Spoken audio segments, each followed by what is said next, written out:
Sa Pilipinas, RW 95.1 FM.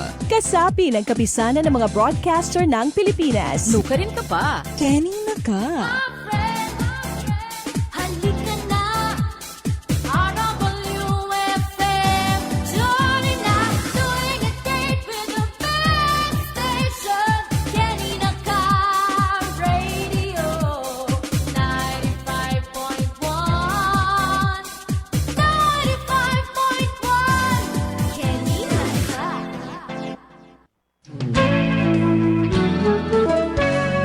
Ang mga kuro-kuro na inyong mapapakinggan ay tanging opinyon po lamang ng mga panauhing tagapagsalita at hindi sa pamunuan ng himpilang ito. Maraming salamat po sa inyong pagsubaybay. Isang paanyaya mula sa kagawaran ng pagsasaka para sa gitnang Luzon na makinig sa programang Radyo Agri-Saka Saganang kabuhayan sa agrikultura atin to. tuwing Lunes alas 10 ng umaga hanggang alas 12 ng tanghali. Atid ng Radyo Agri-Saka, mga balita at iba't ibang impormasyon tungkol sa makabago at maunlad na pagsasaka at pangingisda sa gitnang Luzon at iba pang bahagi ng bansa. Tayo na't magsama-sama sa pagsubaybay at pagtaguyod sa Pilipinas na may matibay na seguridad sa pagkain at maunlad na kabuhayan ng bawat magsasaka.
Isang mapagpalang umaga po sa inyong lahat na aming po mga taga-subaybay dito po sa ating palatuntunang Radyo Agri-Saka. Thank God it's a Monday. We are on the 14th of April 2025.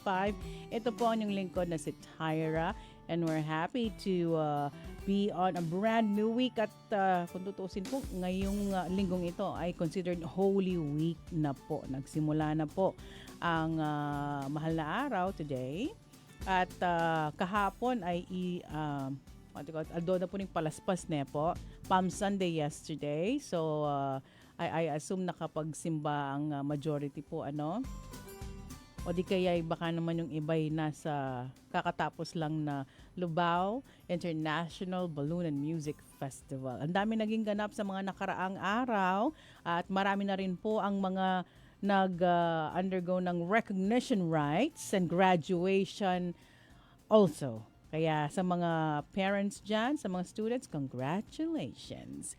Ito po ang lingkod na si Tyra at ating pong makakapiling for today's episode. Ang aking partner, of course, na si Gio. Good morning, Gio. Good morning, DJ Tyra, sa ating listeners at sa mga kasamahan po natin dito sa on-air booth.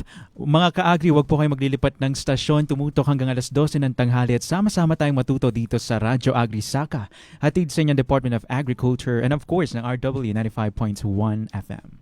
Ating kasama po to represent the Regional Executive Director, DARFO 3, Dr. Eduardo Alapos Jr., at ang Chief ng Information Section, DARFO 3, Ms. Azan Ono Ocampo Alas. Live po natin kapiling dito sa studio ang Public Relations Officer to Regional Agriculture and Fisheries Information Section, DARFO 3, Ernest Payawa. Good morning. Good morning po, DJ Tyra, at magandang araw din po, DJ Gio, at sa atin pong lahat na nakatutok ngayon sa atin pong programang Radio Agri Saka.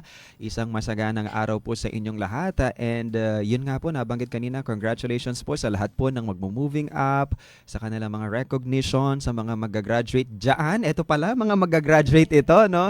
Ayan, talaga? congratulations sa inyo. Ayan, natapos na ninyo ang bachelor's degree. Hintayin nyo ang totoong buhay. Ang totoong laban. Ang totoong laban ng buhay. Nanakot, no? Hindi, nakaka-enjoy naman yon. Parang gugustuhin mong bumalik mag-aral. Ano daw? Ayun po. At sa atin po mga magsasaka at mangingisda po na nakatutok ngayon sa atin pong programa, may mga inihanda po na naman kami na mga topics po patungkol po sa agrikultura na alam po namin na makakatulong po sa inyo pong pagsasaka at hayaan nyo po na kayo po ay matuto at ma-inspire po dun sa amin po mga naihanda ngayong araw na ito sa atin pong programang Radio Agri Saka. So 2 oras na naman pong palatuntunan, pakikipagpanayan po dun sa mga eksperto sa pagsasaka. Kaya't wag po kayo maglilipat ng stasyon, sabi nga po ni DJ Gio, at tutukan nyo po yung aming po mga inihanda para sa inyo. At atin din pong makakasama live dito sa studio ang Information Officer 1, Regional Agriculture and Fisheries Information Section or RAFIS, DARFO 3, Gerald Tongol. Good morning. Yes, good morning DJ Tyra, good morning DJ Gio at Sir Ernest at sa lahat po ng ating mga kasama ngayong araw dito sa ating himpilan. Magandang araw din po sa lahat ng ating mga tagapakinig at salamat sa isa na namang pagkakataon na ako'y maging bahagi ng ating palatuntunan ngayong araw. So yun nga po, no, Semana Santa, so ito ay isang magandang paalala na para sa ating lahat na maglaan ng oras para sa ating pagninilay, pagbabalik tanaw at pagpapasalamat lalo na sa biyayang hatid ng agrikultura sa ating pang-araw-araw na buhay. Kaya naman samahan ninyo kami sa makabuluhang talakayan ngayong araw kung saan pag-uusapan natin ang mga programang patuloy na sumusuporta sa mga magsasaka at mangingisda. Yan. Ako si Gerald, nakikita ko kanyang daliri. Ba't kinakabahan ka ba? At nanginginig ang iyong daliri. Nanginginig na O ako. nilalamig ka. Tagalog na Tagalog, no? Parang nape-pressure kami kasi kami sa mga ano dito BA Filipino. Ay, oo nga pala. Opo, kasi nga, Narinig namin last time na yung nag-host nga dito. Ako po ang galing inyong nila eh. tagapagpadaloy ng Wala ka ba ng nun? ating Nung nandito sila? programa. Nandito naman po Nandito na, Kaya okay. nagulat ako nung nag-MC kapag kasi nag-MC tayo. Taglish, ganyan po, di ba? Or okay, English okay. talaga. Sila talagang Tagalog na Tagalog. diretsong Tagalog eh. O sige, mapakinggan nga natin dire. Ang Na-preso. ating mga kasama.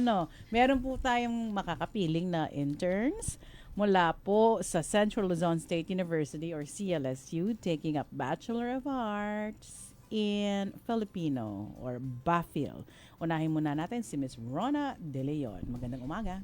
Ayan, magandang umaga po sa ating lahat. Magandang umaga po, DJ Tyra. Hindi na po ako magiging formal at diretsyong Filipino. At sa lahat po ng mga tagapakinig, magandang umaga din po sa inyong lahat. Manatili po kayong nakatutok sa amin pong Radyo Agri Saka. Magiging casual lang daw siya. Hindi siya Yes, formal. at may nagtatanong po may Oo. nag-comment. Di ko alam bakit kaya. Sabi ni John Samuel Tomas, Rona De Leon, paano bang maging masaya ang puso? Ay, naku. Talaga Anong ibig na? sabihin nito? Ngayon lang ba sumaya ang puso niya? O matagal nang masaya ang kanyang puso, Rona? Ngayon lang po sumaya. Bakit kaya? Kumabol Hindi, before joke lang. mag-Holy Week. Oh. Kasi mahaba ang bakasyon. Bes, huwag kang maingay. Secret lang yun. Oo, nanonood. Sina Mamshi at Papshi. Paano na broadcast na? Oo nga. Hindi, ano lang yon, friendly friends. Para Mhm. mga Yes. siguro, diba? Hindi mo sure. Ma-issue lang kasi. Ayan, kasama din po natin si Micaela Intendencia. Good morning, Micaela. Magandang araw po sa ating lahat. Magandang araw rin po sa lahat ng mga tagapakinig ngayong araw na to. Yan. At atin din pong kasama live dito sa studio, si Fernando Alejo Jr. Good Yan. morning. Good morning po, magandang araw po sa ating lahat at sa atin pong mga tagapakinig, isa pong mapagpalayang araw sa inyong lahat. Nakakalaya Pagpalayang naman. araw. Gusto ko yun, yung lumaya. Yes. Be free. Ikaw ba gusto mong lumaya o malaya ka naman talaga? Malayang Pero- tunay. Oo, malayang-malaya na po ako. Malayang-malaya ka na? Dati kang Yes. hindi malaya ba? Opo. Ngayon, nagkaroon na ng Independence Day. Oo.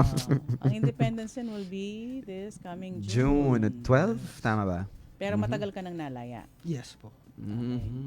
Anong nakapagpalaya sa'yo? Ano yung nalaya ka saan? Nalayo ko sa ano? Sa, Utang, ganyan. Ay, utang. Alam mo yun, yung mga problema. Kailangan just go with the flow lang. Yes, correct. Basta stay positive lang sa buhay. Oo, kaya nga tawag natin pinagdadaanan. Dadaanan mo lang. Dadaanan mo lang. Daanan Katulad, mo, matuto ka. alam mo katulad nung kinanta ni Bamboo kagabi sa LIBMF, it's inspiring na sabi niya, lahat tayo may pagdadaanan sa buhay, pero tuloy lang. Pilipino tayo eh. Mhm. Pinoy ako.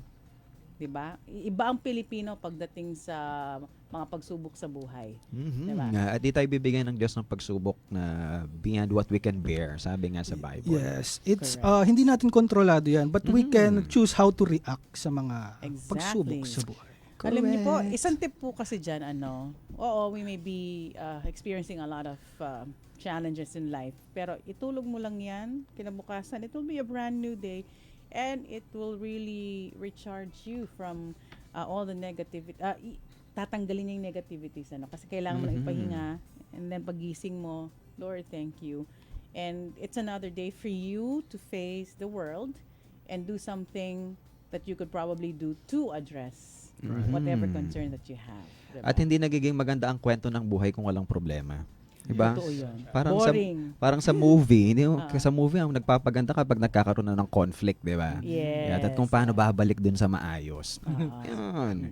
Okay, sige. So, pwede po kayong mag-join sa ating discussion. Pwede po kayong mag-send ng inyong mga komento o di kaya kung meron kayong nais na isang guni din po dito sa ating palatuntunan, pwede po kayong mag-text o di kaya tumawag sa Radyo Agri Saka text line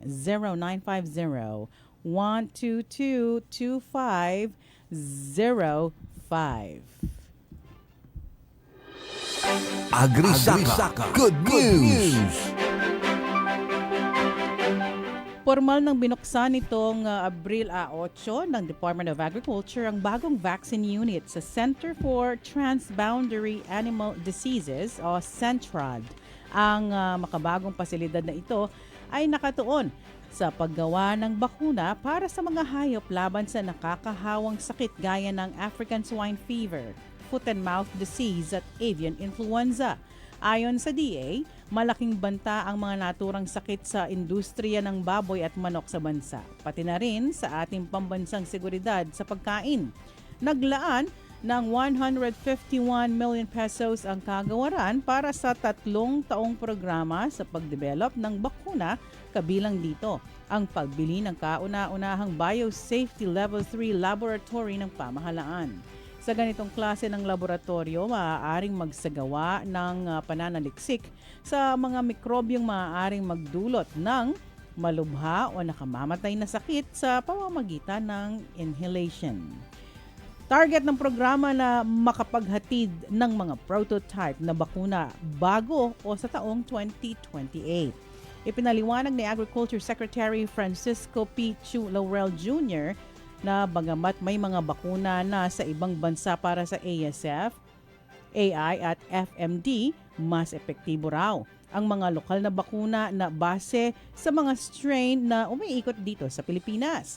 Dagdag pa niya, mahalagang hakbang ang pagkakaroon ng pasilidad tulad ng vaccine unit sa Centron upang mapigilan ang malawakang pinsala sa ekonomiya at mapangalagaan ang kabuhayan ng mga lokal na magbababoy at manok. Naglabas ng temporary import ban ang Department of Agriculture laban sa pag-angkat ng mga hayop nasa hayop galing Slovakia. Ito ay kasunod ng kumpirmasyon ng mga kaso ng Food and Mouth Diseases o FMD sa mga baka sa nasabing bansa. Ayon sa ulat ng mga otoridad sa veterinaryo ng Slovakia na isinumite sa World Organization for Animal Health nitong March 2, 2025 na itala ang outbreak sa Dunajska Streda Trnavsky. Ipinaliwanag ni Agriculture Secretary Francisco Pichu Laurel Jr. na layunin ng pansamantalang pagbabawal na ito na maprotektahan ang kalusugan ng mga hayop sa bansa, lalo na ang mga baboy at mga ruminant gaya ng baka, kalabaw at kambing. Ipinatupad ang kautusan sa pamamagitan ng Memorandum Order No. 21 kung saan ipinagbabawal ang pag-aangkat ng live swine, bovine at water buffaloes, gayon din ang mga produktong gaya ng semen, skeletal muscle meat, casings, tallow, hooves at horns. Gayunpaman, may ilang produkto pa rin na pinapayagang maangkat, kabilang ang ultra high temperature o UHT milk at ang mga kahalintulad na produkto, heat-treated meat sa hermetically sealed containers, protein meal, gelatin at in vivo derived bovine embryos, lime hides, pickled pelts at semi-processed leather.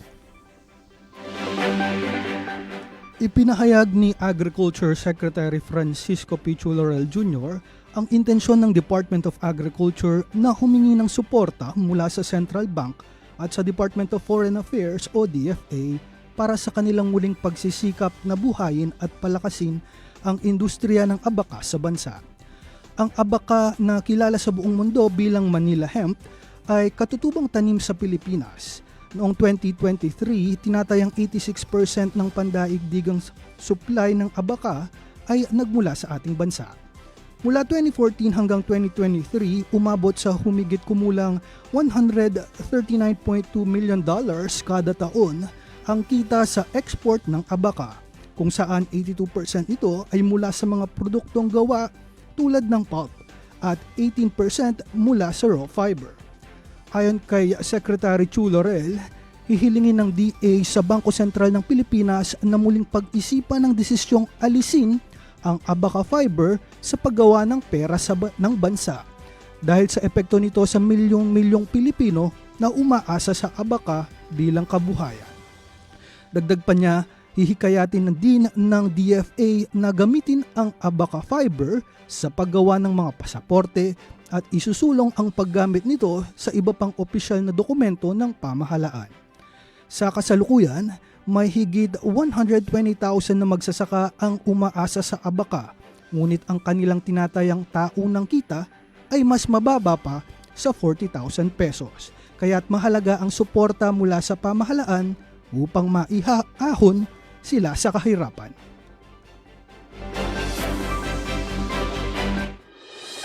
Agri-Saka. Good news! Inyong pinakikinggan ang Radyo Agri-Saka. Saganang kabuhayan sa agrikultura, atin to!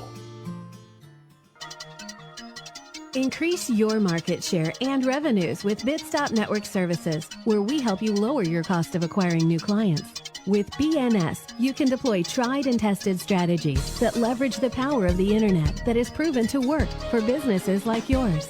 Call BNS at 6375-522-5089 for a free online conference to find out more about how our innovative web solutions can help you succeed. Your Countryside Radio is now online. Visit our website at www.rw951.fm and click RW Online Streaming on the upper right corner. RW Online Streaming is powered by Bitstop Networking Services Incorporated. Looking to boost your business? It pays to advertise with RW 95.1 FM. The multi-awarded Best Provincial FM station, proudly recognized by the KBP Golden Dove Awards. With years of experience, a powerful on-air presence, and an ever-growing digital community. RW connects your brand to thousands of loyal listeners every day. From engaging radio broadcasts to dynamic social media campaigns, RW 95.1 FM is your perfect partner in business growth and exposure. ready to take your business to the next level? Call RW 95.1 FM now. 0919-065-0061 or email rw951fm@yahoo.com. RW 95.1 FM. Your partner in business success. Nukarin ka pa, Kenina ka. Hi, sweeties. This is Alex. Let me take care of your afternoon music cravings. Chillax with me on Afternoon Rachada Monday to Friday, 4 to 6 p.m. Nukarin ka pa, Kenina ka.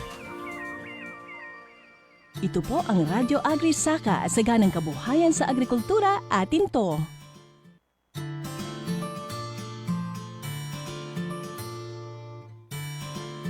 Philippine Standard Time, it's exactly 10:20 on the clock. Kayo pa rin po ay nakasubaybay dito sa palatuntunang Radyo Agri Saka. Dito sa RW 95.1 FM.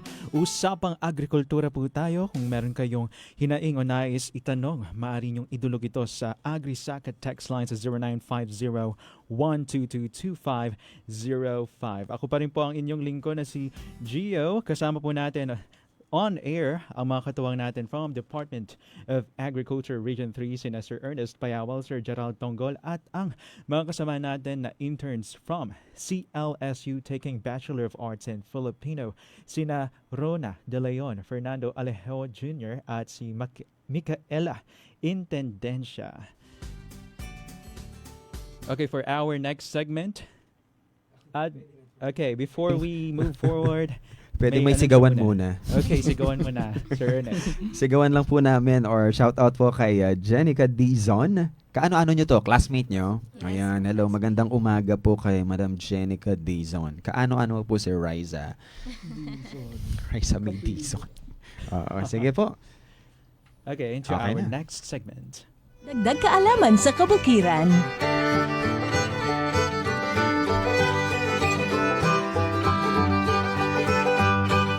Bilang pagsuporta ng kagawaran ng pagsasaka, Gitnang Luzon sa selebrasyon ng Filipino Food Month na kung saan inaalala ng mga katulong ng Filipino na isa sa humubog sa kasaysayan at kultura ng ating bansa. Itatampok natin ang mga magsasakang ang pangunahing produkto ay ang mga makasaysayang pagkain na mula sa ating mga ninuno. Tampok natin ngayong araw ay ang mga produktong burong itlog o itlog maalat mula sa Pampanga na kung tawagin nila ay ebon buro. Kaya't huwag na nating patagalin pa at makakapanayan po natin ang may-ari ng Rochelle Integrated Farm mula sa Candaba, Pampanga. Makakapiling po natin via phone patch si Miss Rochelle Kiambao. Good morning, Miss Rochelle. Yes po. Good morning, everyone. I'm Rochelle po from Candaba po, the owner of Farm Rochelle Integrated Farm po. Okay. Ma'am, kamusta ang inyong Lunes? Lunes po tayo ngayon. Ito po. Kakauwi lang po galing National Food Fair po. Dito po kami ngayon sa Pampanga. Okay naman po. Alright, ma'am, it's great to have you here sa ating programa. Kamusta po kayo, ma'am? At maaari po ba namin malaman kung ano po ang pinagkakaabalahan po ninyo bago po pumasok sa business? 10 years old pa lang po ako nung kasama na po ako ng aking magulang sa pag-aalaga ng itik, pag-produce po ng fresh duck egg po. Then, nag-aral po ako ng food tech po. Tapos na-discover ko po yung iba't ibang recipe po na regard sa produkto po ng itlog na maalat na nasa bote na po. Ito po yung aming pinoproduce ngayon. At nung nawala po yung father ko, ako po yung nagtuloy ng aking negosyo. Ako po yung nakatuwang ng aking magulang. Hanggang sa ngayon po, patuloy po kami nagpo-proseso ng itlog na maalat, balot, and penal po. Yes po. At Ma'am Rochelle, matanong din po namin kung paano po ba kayo napasok po dun sa pagnenegosyo po na itlog na maalat? At parang ano po yung nag-injok po sa inyo para pasukin po yung ganitong pagnenegosyo? Okay. Ito po ay sinimula ng aking magulang, yung pag-aalaga po ng itik. At sila po nagpo-produce lang po sila, binibenta lang po nila ito as fresh egg po. So, dumadaan po sila palagi sa buyer. Yung buyer lang po yung nagde-define ng price na binibenta, na pinoproduce po nila na fresh duck egg. So, dahil po ako'y pinag-aral nila, natutunan ko po sa nag-aaral po ako ng food technology, regarding po dun sa pagpoproseso ng itlog na maalat, balot, penoy. So, nung time po ng pagnenegosyo ng aking magulang, sila po yung nagpo-produce lang ng fresh duck egg. Ngayon, ako na po yung nagpo-proseso ng mga napo-produce po namin na-harvest po namin na itlog ng itik. At ito po, aking natutunan po na i-market po ito sa Metro Manila po at sa tulong din po ng market matching na link po kami sa malalaki po industry po sa Metro Manila. So, dito ko po na-discover yung paggawa po ng itlog na maalat na nagmula po sa aking magulang na in-explore ko lang po regarding sa processing and marketing po. Pero ma'am, maidagdag lang po akong tanong, no? Sa pagnenegosyo nyo pong ito, syempre mahirap po yung pagpuput up po or pagsisimula po ng negosyo. Meron po bang nakatuwang po kayo or tumulong po sa inyo para po makapagpundar po dun sa pagnenegosyo nyo pong ito? Opo, ang malaking naitulong po sa amin dito, unang-una po dahil po sa kapital, nakamana po ako ng negosyo sa magulang ko, kaso yung po sa kapital, hindi po namin ganun mailabas. Buti na lang po, nakita ko po yung programa ng Department of Agriculture na Young Farmers Challenge po. Ito po ay sumali po kami dito at kami po ay nakakuha ng grant na sa regional, sa provincial level po, nakatanggap po kami ng grant na 100,000. At ito po yung aming sinimulan. Ito po yung aming pinandagdag din po sa production, tsaka po sa aming pagpaprocess po. So si Ma'am Rochelle pala ay Young Farmers Challenge awardee po natin. Anong taon po kayo, ma'am? 2022 po kami, ma'am. Ay, sorry, sir. Batch 2022 po. Pero kung inyo pong mamarapatin, ma'am, pwede po ba naming matanong kung ilang taon na po kayo? Ngayon po is 31 years old na po ako. 31. Okay, so nung sumali po kayo, mga anong edad siya, no? 20? Edad 28 po ako nun. So, pasok 28 pa. years old po. Opo. Para sa kaalaman po kasi ng mga nakikinig po natin or nakatutok ngayon sa programa natin, may programa po ang Department of Agriculture na sa ilalim po yun ng Agribusiness and Marketing Assistance Division na Young Farmers Challenge para sa mga interesadong mag-put up ng business pero wala silang kapital. So ito po ay challenge para sa mga kabataan na magbibigay lang sila ng kanilang mga business proposals at kapag ito ay nagustuhan po ng mga panelist ng Young Farmers Challenge, sila po ay makakakuha ng kapital na grant po ito, hindi siya utang, ibibigay dun sa mga qualified applicants po natin sa Young Farmers Challenge. So nung panahon po nila, Ma'am Rochelle ay 100,000 pero alam ko ngayon ay bumaba yata siya sa 80,000 pesos. Start up. Actually, bali group enterprise po kasi yung sa amin po. So nag-start po kami dyan is group enterprise. So kaya po ang na-receive namin is 100,000, 50,000 po kami. Tapos yun po yung naging sinimulan po namin that time. Yes, that time kasi kapag individual 50,000, kapag group sila 100,000. Pero yung ngayon na 80,000, group yon at individual. So, dun sa 80,000 pesos sa provincial. Pero meron pa yung regional na plus 150,000, tapos umabot ka ng national na 300,000. So, isang kapano. Tapos yun ay grant ng Department of Agriculture. At ito kay kapatunayan na may mga susunod tayong henerasyon ng mga farmers. Hindi lang sila mga magsasaka, pero mga negosyanteng mga magsasaka na kailangan talaga natin sa ating ekonomiya, no, para mapaangat natin yung ekonomiya, lalo na yung sektor ng agrikultura. Sige po. At may tanong pa po kami, Ma'am Rochelle. Pasensya na po sa mga follow-up ko. Yes, Ma'am Rochelle, ito naman po, no, yung main nyo po, produkto is itlog na maalat, di ba? Yes po. Paano, i-share nyo naman po sa amin kung paano po ang paraan ninyo ng paggawa nito. Una-una po, kinakailangan po na ang itlog po ng itik ay sariwa.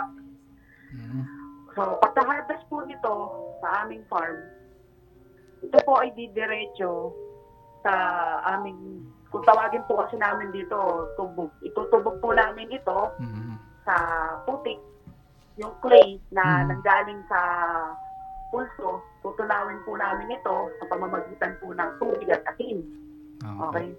So, once na po ito ay mag-melt po siya sa pamamagitan ng tubig at asin na yung clay. Ito po ay itutubog po namin ang itlog ng itik sa loob po ng 15 araw hanggang 18 araw. 15 days. Pagkalipas po ng sabi natin 15 days, saka po namin ito lulutuin ng halos 9 na oras po. Okay. After 9 hours po ng pagluluto, ito po ay dadaan sa sorting. Doon po aalisin po namin yung mga may crack, then yung medium, small, medium, large po. Then pagkatapos po nun, direct delivery na po kami nun. Ganun po ang aming proseso. Okay. Ma'am, ano po ang inyong kinakaharap na mga pagsubok sa pagpapatakbo po ng inyong negosyo? Number 1 po kasi, ang isa sa mga struggle sa negosyo, unang-una po yung sa manpower.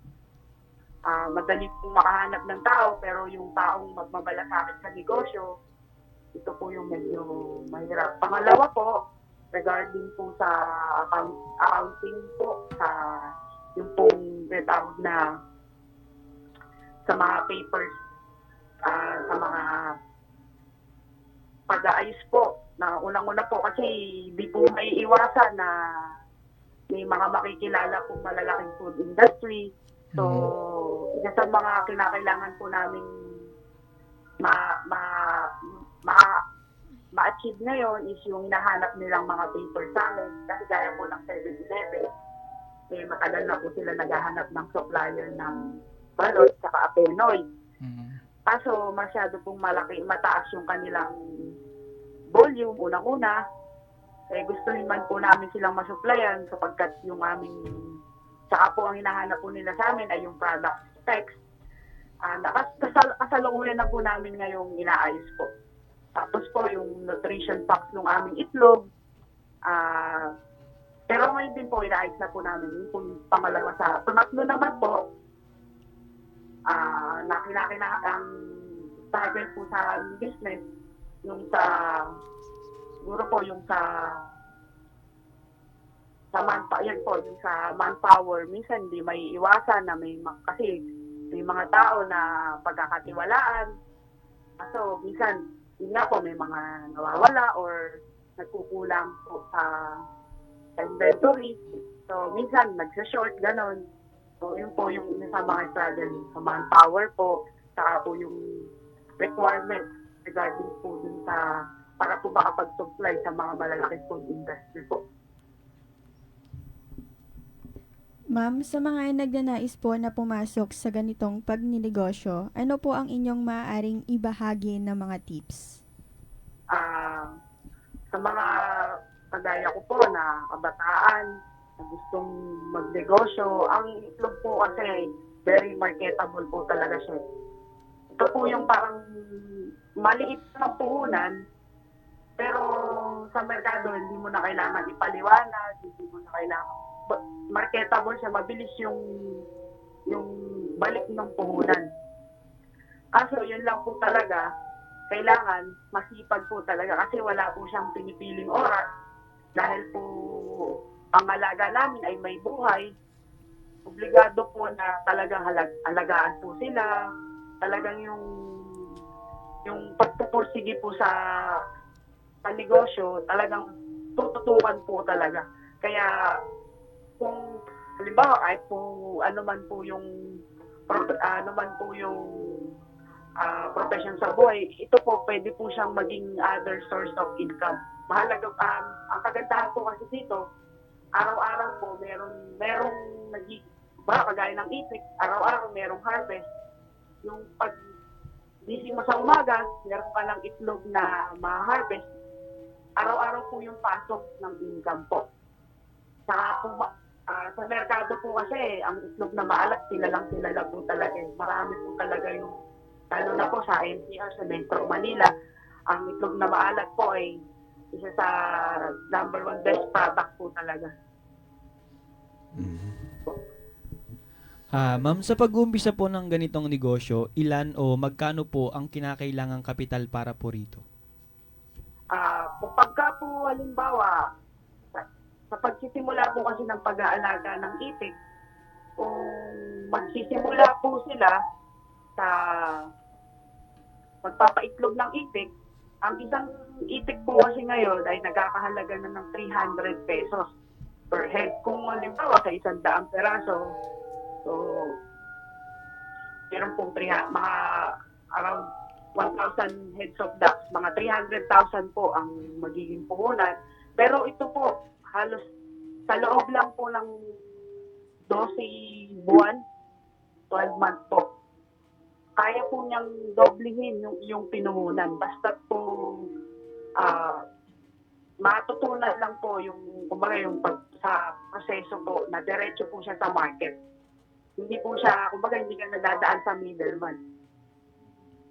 Kung yan po, 1,000 bucks, ang magiging po nito, 300,000 po. Alright. Go Sige ahead, po. Sir Ernest. Ma'am, magpa-follow up question lang po, no? Kasi maliban po ba dun sa itlog ng maalat po, meron pa po ba kayong ibang mga produkto? Opo. Ngayon po, nagkaroon po ng innovation kami sa product. Bukod po dun sa itlog na maalat na nasa shell na itlog po talaga siya ngayon, meron na din po kaming bagong produkto na itlog na maalat na nasa bote na po siya. Na tumatagal po ito ng 3 buwan, hindi po masisira agad. Meron na din po kaming bagong produkto ngayon na gourmet balot po, gourmet balot na nasa bote din po siya.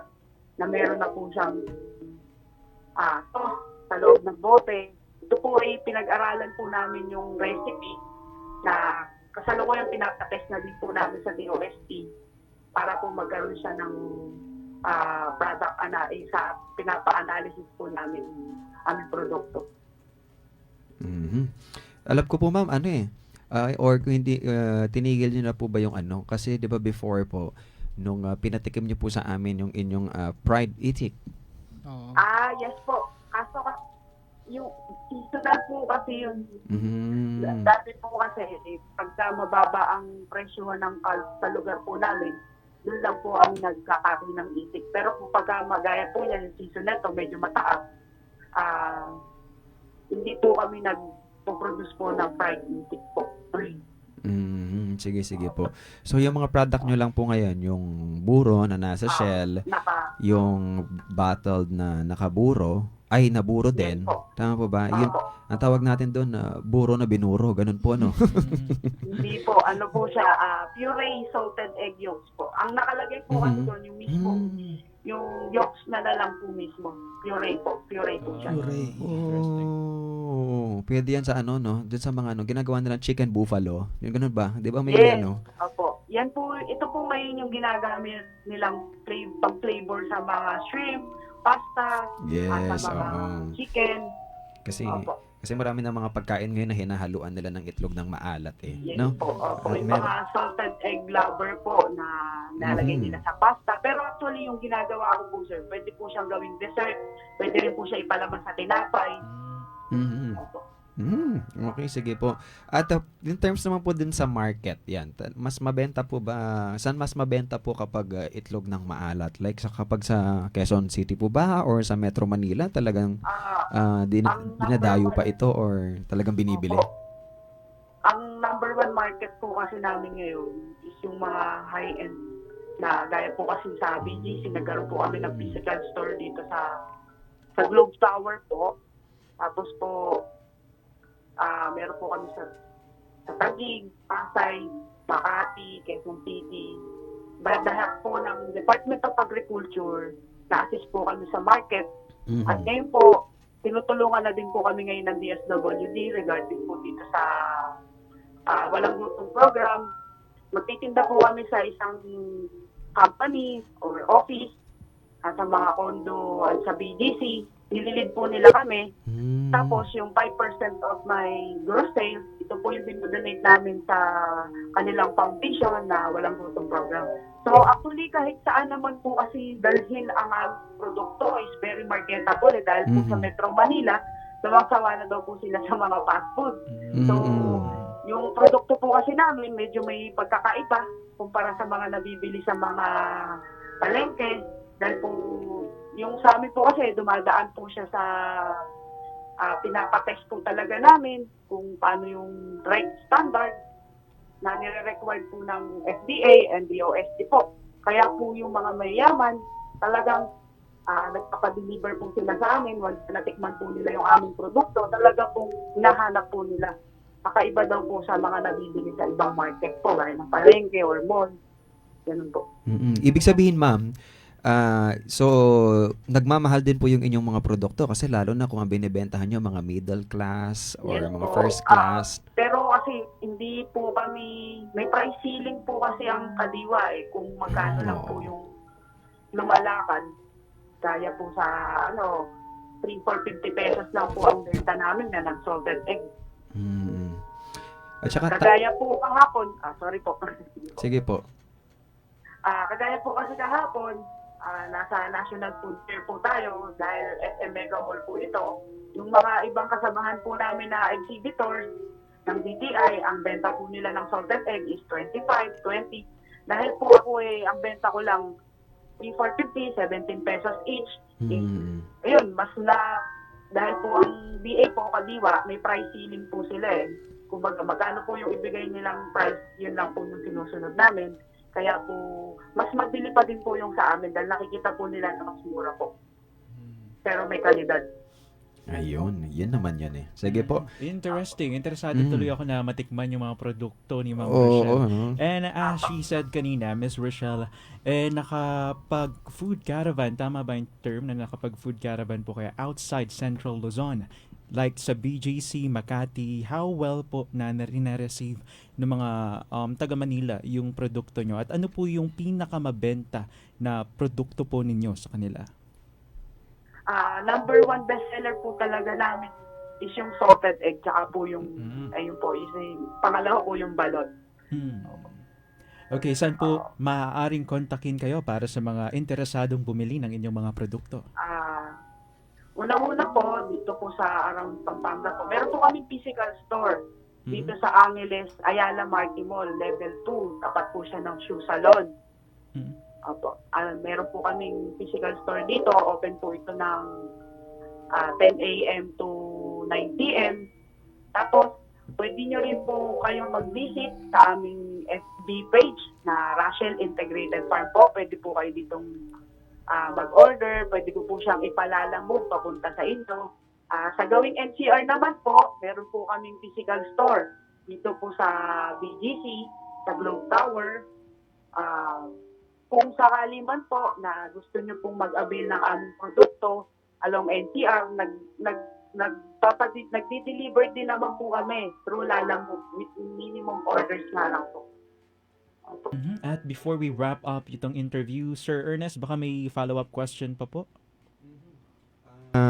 Ang gusto ko lamang pong itanong, ma'am, ay saan po ba located ang inyo pong farm para masugod namin kayo dyan? Di ba nasugod na natin siya? Opo, pwede niyo po itong i-search na lang po sa Google Map. Dito po yung search na lang po yung Rachel Integrated Farm. Ayun. Tapos po dito po sa Candaba, Pampanga po. San Pablo po. Ayan, sige po. At tamang-tama kasi Filipino Food Month at pasok na pasok po yung inyong mga produkto, no? Yung tipo na wag naman puro burong kimchi. Magburong itlog naman po tayo, no? Yan kasi napakasarap po nito. Tamang-tama sa celebration po natin ng Filipino Food Month para sa mga kalutong Pilipino po, no? Talagang Pinoy na Pinoy po itong Ebon Buro. At alam na naman din natin na dito po sa bayan po ng San Luis at sa Candaba, dyan po talaga napakarami pong mga nag-aalaga po ng itik. Yes, kaya ganyan talaga yung mga produkto po nila. So kung gusto nyo po na makakain po ng itik, makabili po ng itik, lalo na po yung mga produkto po galing po dito, punta lamang po kayo ng Candaba at San Luis. Ang galing, napakahusay po ng produkto niyo, Ma'am Rochelle. Ano po yung inyong mensahe sa mga nakikinig ngayon, lalo na sa mga nagnanais na pumasok sa ganitong larangan ng negosyo? Masasabi ko lang po na ako po bilang kabataang magsasaka, naniniwala po ako na wala naman sa lugar ang pagpapala. Baga, kahit nasa ang larangan ka ng industriya, ng agrikultura or ng iyong profession, nasa tao po ang pagpapala. Wala po sa lugar. Kaya kahit na kami dito po sa Bukirin, at ako po isang babae lamang na nagtataguyod ng negosyo ng aking magulang, yung napakahalaga po, yung desire mo dun sa isang bagay na gusto mong gawin. Na kahit ano man pong negosyo yung pasukin natin, ano man pong industriya yung pasukin natin, ang mahalaga po, yung gusto mo yung gagawin mo. Gusto mo yung papasukin mo. Yun yung passion mo, yun yung desire mo. Kumbaga, hindi pa tungkol sa kung gaano kalaki yung kapital mo. Sabi nga, wala naman yun sa laki ng nahawakan, nasa naghahawak. Kaya yung sa bawat pag-unlad po ng bawat Pilipino ay nasa kamay po natin yon. Wala po yun sa kung saan lugar, kung ano man po ang ating profession. Mahalaga po dito yung passion mo, kung ano yung hilig talaga. Ganun po. Yun. Yun, napakaganda naman nun. At nang sinabi mo, Ma'am Rochelle, no? Napaka-perfect. At ikaw ay talaga namang totoong sumakses. Sana sumakses. Sana, Ma'am Rochelle, marami kayong mahikayat pa na magsimula ng kanilang negosyo. Yun nga po ang aking pangarap, maging mabuting halimbawa po na bilang isang kabataang magsasaka, na iparay po kasi akong naririnig na mga ibang kaklase ko or ibang na pag-farmer, walang mararating, ganun. Pero pangarap ko po na kumbaga maging mabuting halimbawa na bilang magsasaka na wala sa lugar yung pagpapala, wala sa talino mo. Kumbaga, ang mahalaga po yung passion talaga, yung innovation sa iyong negosyo. Ayun. Alright. Sino yung kaklaseng mo na yan? Puntahan natin. Sugurin natin. Sino yan? Basta Miss Rochelle, saludo po kami sa mga kabataang magsasaka na kagaya niyo. Correct po. At sana ay marami po kayong ma-inspire, mahikayat po na pasukin din po ang pagnenegosyo, no, sa sektor ng agrikultura. Saludo po kami sa iyo. At ito na po ang opportunity nyo, Ma'am Rochelle, na sigawan ang inyong ang mga mahal nyo po sa buhay. Ito na po ang pagkakataon nyo. I-shoutout sila. Yes po, shout out po. Unang-una po, syempre, sa mga tumutulong po sa amin, sa DA AMAS, sa mga reliable, responsible po na tumutulong po para mapaangat po ang aming pagnenegosyo. Kung wala po sila, wala po kami ngayon sa ganitong level ng aming negosyo. Hindi po makikilala ang aming negosyo. Kaya shout out po sa Team DA AMAS po, kalamang din, mga reliable and responsible po na magigipin na naglilingkod po sa DA. Saka po, sa aking mga staff po, along dito po sa Metro Manila, nakakatuwang ko po sa aking negosyo at sa mga kasamahan ko po na young farmers po mula Luzon, Visayas, Mindanao, tuloy-tuloy lang po tayo sa ating pinasok na industriya na nasa bawat kabataang Pilipino may pag-unlad at may pag-asenso, na tayong mga kabataan na isa sa pag-asa ng ekonomiya, ng agrikultura ng bansang Pilipinas po. Shout out po sa aking mga kapwa Young Farmers Awardee po. Alright. Alright, it's our pleasure po na makasama po namin kayo sa programang ito. Once again, nakasama natin via phone patch ang may-ari po ng Rochelle Integrated Farm mula po sa Candaba, Pampanga na si Miss Rochelle Kiambao. Maraming salamat, ma'am. Yeah. Thank you din po. Welcome po. At para sa ating announcement, manatiling updated sa mga balita mula sa kagawaran ng pagsasaka para sa Gitnang Luzon. I-like at i-follow ang aming Facebook page na Department of Agriculture Central Luzon. Abangan ang mga maiinit na balita patungkol sa agrikultura na makakatulong sa inyong pagsasaka. I-follow na rin ang aming YouTube channel na Department of Agriculture Central Luzon at maantig sa kwento ng buhay ng mga matagumpay na magsasaka at matuto sa iba't ibang mga teknolohiya sa pagsasaka. Panoorin din ang inyong paboritong agriculture television show sa Gitnang Luzon, ang Agri-TV Central Luzon na mapapanood sa CLTV 36. Kaya naman, manatiling updated mga ka-agri. DA sa Gitnang Luzon, katuwang sa pagsulong. Ito po ang Radyo Agri-Saka, saganang kabuhayan sa agrikultura, atin to. Philippine Standard Time is exactly 10:50. Are you looking for a compact car for your daily commute or a spacious SUV for your family? Look no further than Gozon Cars Pampanga with a wide selection of the reliable and latest models from top brands, all in pristine condition and ready to hit the road. Gozon Cars Pampanga offers flexible car financing terms and trade-in offers with competitive rates and terms. Visit Gozon Cars Pampanga branch today in San Agustin, SM City, Pampanga, Lazatin Boulevard, and along Jose Abad Santos Avenue, City of San Fernando, Pampanga. For inquiries, call 0917-720-2653 or visit their website www.gozoncars.com.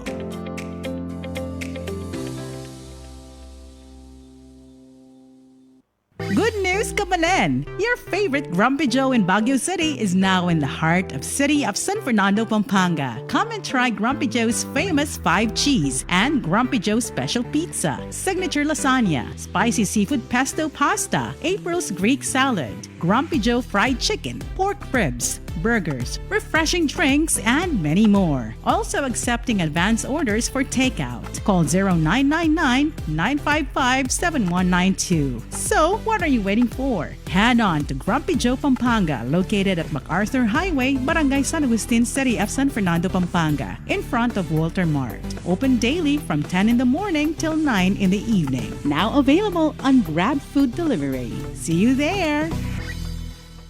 Ito ay radio ad tungkol sa radio ads. Sa radyo para makabenta, pwedeng kumanta, lalala, magpatawa, ang di pwede, manloko. Example, ang produkto ko, pinakamagaling ito. Promise. Kung walang proof, superiority claim yan. Ayon sa Ad Standards Council, importanteng malaman ng consumers ang totoo. Totoo ba yan? Idaan sa Ad Standards Council. Learn more at asc.com.ph. Be bold. Be different. Stand out from the crowd. The Southeast Asia's first ever all-in-one pop-up mobile gaming and entertainment truck for on-ground and online events has finally arrived. GG Truck Luzon. Effectively roll out your campaign with GG Truck Luzon through its innovative features, including a large LED display screen, amplified sound system, and unlimited Wi-Fi connectivity to help you entertain, engage, and enable your audience wherever they are. For inquiries, you may call 0920-976-8482 or visit GG Truck Luzon at Laos Group Complex, Jose Abad Santos Avenue, City of San Fernando, Pampanga. Energy saving tips from Angeles Electric Corporation. Keep your air conditioning system well maintained. A well maintained air conditioning system operates efficiently using less energy. Tips from Angeles Electric Corporation. Huwag mag-atubiling i-report ang mga taong sangkot sa illegal na koneksyon ng kuryente. Itawag sa Angeles Electric Corporation sa 045-888-2888. Umasa po kayong ang inyong report ay mananatiling pribado. Hindi matatawaran ng kahit anumang bagay sa mundo ang dakilang pag-ibig ng Diyos para sa ating lahat. Bilang kanyang mga anak, matuto tayong humingi ng tawad, magpatawad at magmalasakit sa ating kapwa. Naway magdala ang banal na pagdiriwang na ito ng bagong pag-asa at liwanag sa ating buhay. Ito po ang inyong lingkod, Danilo T. Galang, Pelcoan ISD HRDD Manager, kasama ninyo sa makabuluhang at mapayapang paggunita ng mahal na araw.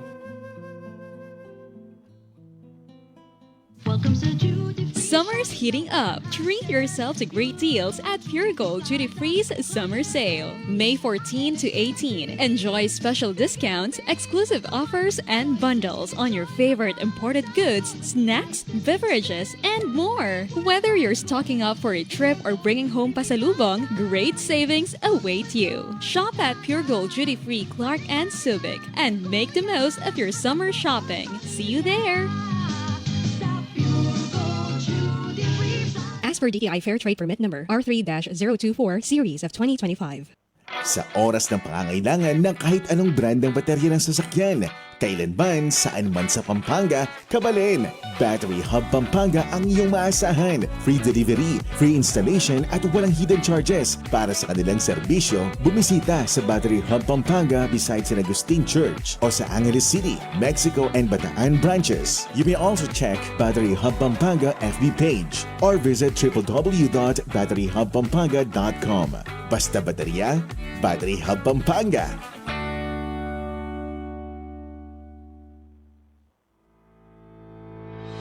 Dahil mahalaga ang iyong boto, kaantabay mo ang RW 95.1 FM, CLTV 36 at Commission on Elections sa pagkilala sa mga nagnanais magsilbi sa ating bayan.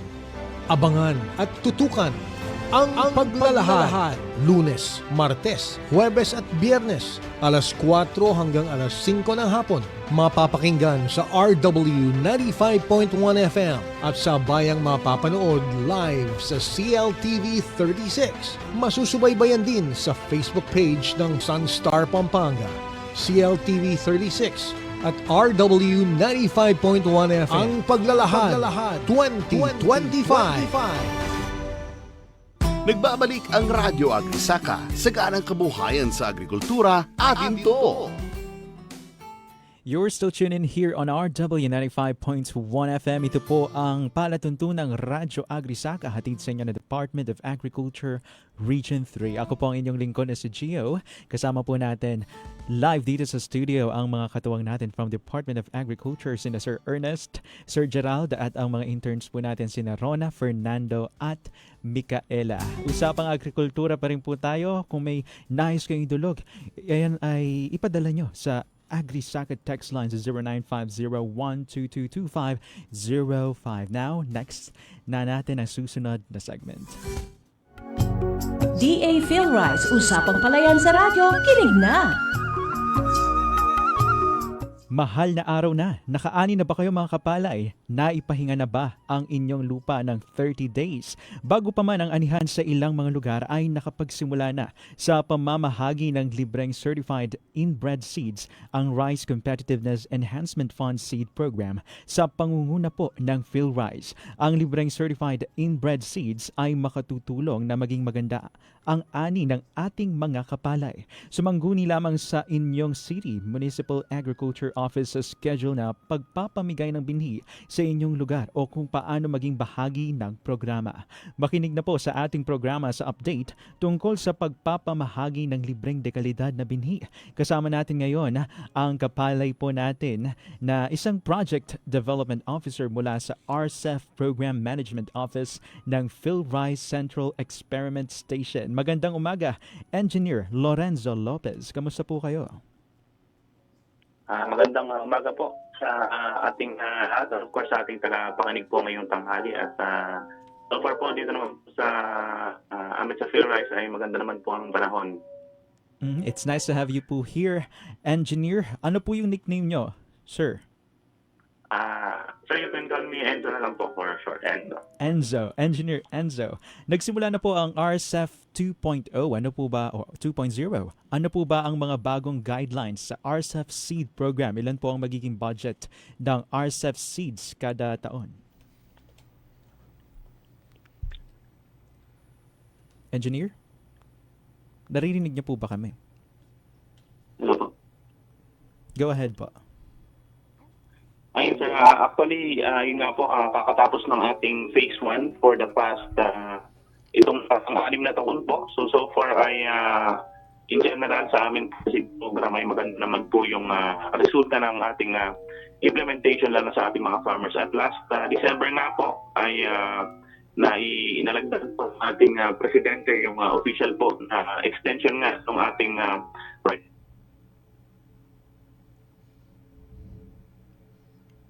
Para sa susunod na katanungan, may pagbabago pa po ba sa saklaw na luwang ng sakahan na maaaring i-avail?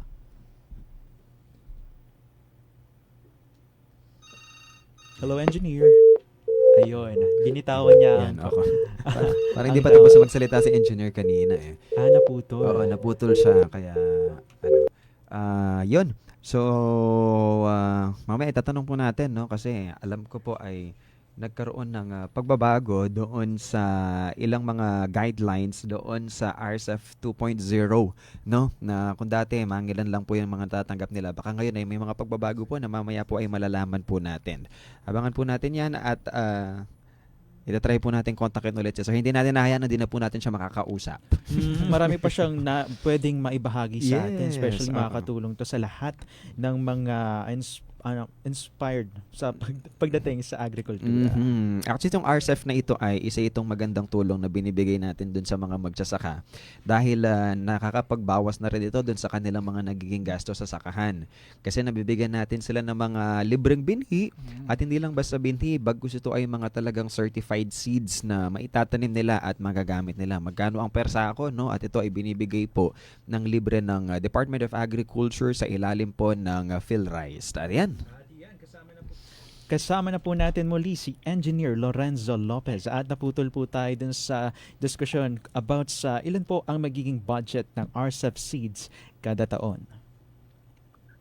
Muli po, yung ating pong 3 billion na allocation nung for the phase 1 of implementation ay nadoble po ito po. So, for the next 6 year po, starting ngayong 2025, ay nagkaroon po tayo ng 6 billion na allotment for the seed program and hopefully nga po ay mas marami pong farmers po yung ating mga makinabang ngayong phase 2 ng RCEF. And paano naman po doon po sa saklaw po ng luwang ng sakahan na maaaring i-avail po ng ating pong mga magsasaka na qualified? May mga pagbabago po ba dito? So far po sa ating initial guidance po in terms of lawak po nung makuha ng ating mga farmers. So maximum of 10 hectares po yung pwede pong kuha ng ating mga farmer. Alam ko po sa hybrid din po ay naman po tayo ng protocol. Pero sa amin po sa inbred nga ang maximum ng 10 hectares. So kung si farmer ay may 10 hectares po na sakahan, so siya po ay makakuha ng alokasyon na equal sa ganun pa rin po ang ating pong pamimigay kada hektarya ay 40 kilos po ng certified inbred seeds. Okay, sir. May mga bagong probinsya po ba ngayong taon na kasama na sa distribution? Sa ngayon po, siguro specify ko na lang dito sa Central Luzon. Po yung pitong probinsya po natin dito sa Central Luzon mula Aurora hanggang Zambales ay mabibigyan po natin ng libreng certified seeds. At in the national level naman po, alam ko lahat po ng rice producing provinces po natin ay kasama na sa programa. Okay. Sir, paano po makakasiguro ang isang kapalay na magiging kabilang po siya sa listahan ng mga tatanggap?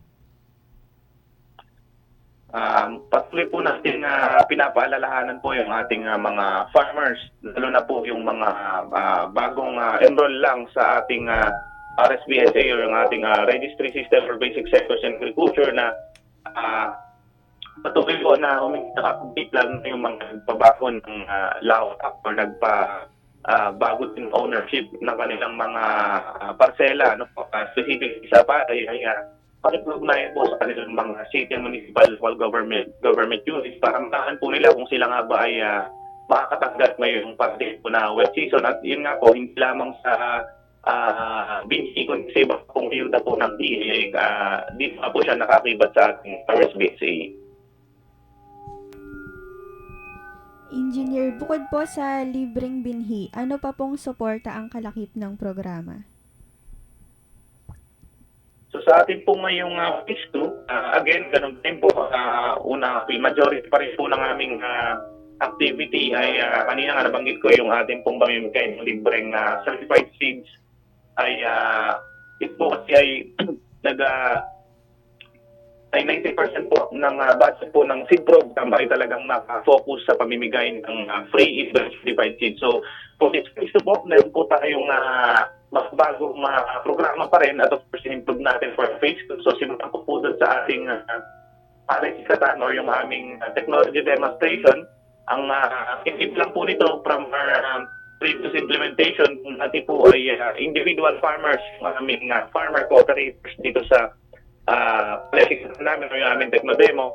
Ngayon naman po ay dahil nga ang program DA po natin ay meron na tayong clustering approach under the sama-sama ng masalanan natin ay cluster po yung approach ng aming techno-demo or yung aming palasikatan. So a minimum of 50 hectares po yung aming pino-cover kung saan dito sa demo natin ay pinapakita po natin yung iba't ibang package of technologies ng pagpapalay mula sa from establishment hanggang anihi po ito ay ito po yung ituturo natin sa mga farmers. At bukod po dito ay katuwang po natin yung iba't ibang components din ng RFS sa pag-implement ng palaisikan natin na demos, ang ating mechanization, ang ating credit program of training program kung saan ito po yung amin naging convergence medium namin na binubuo po namin ng mga ayuda yung ating custard farmers. At maliban po sa aming palaisikan, ito na pati po kaming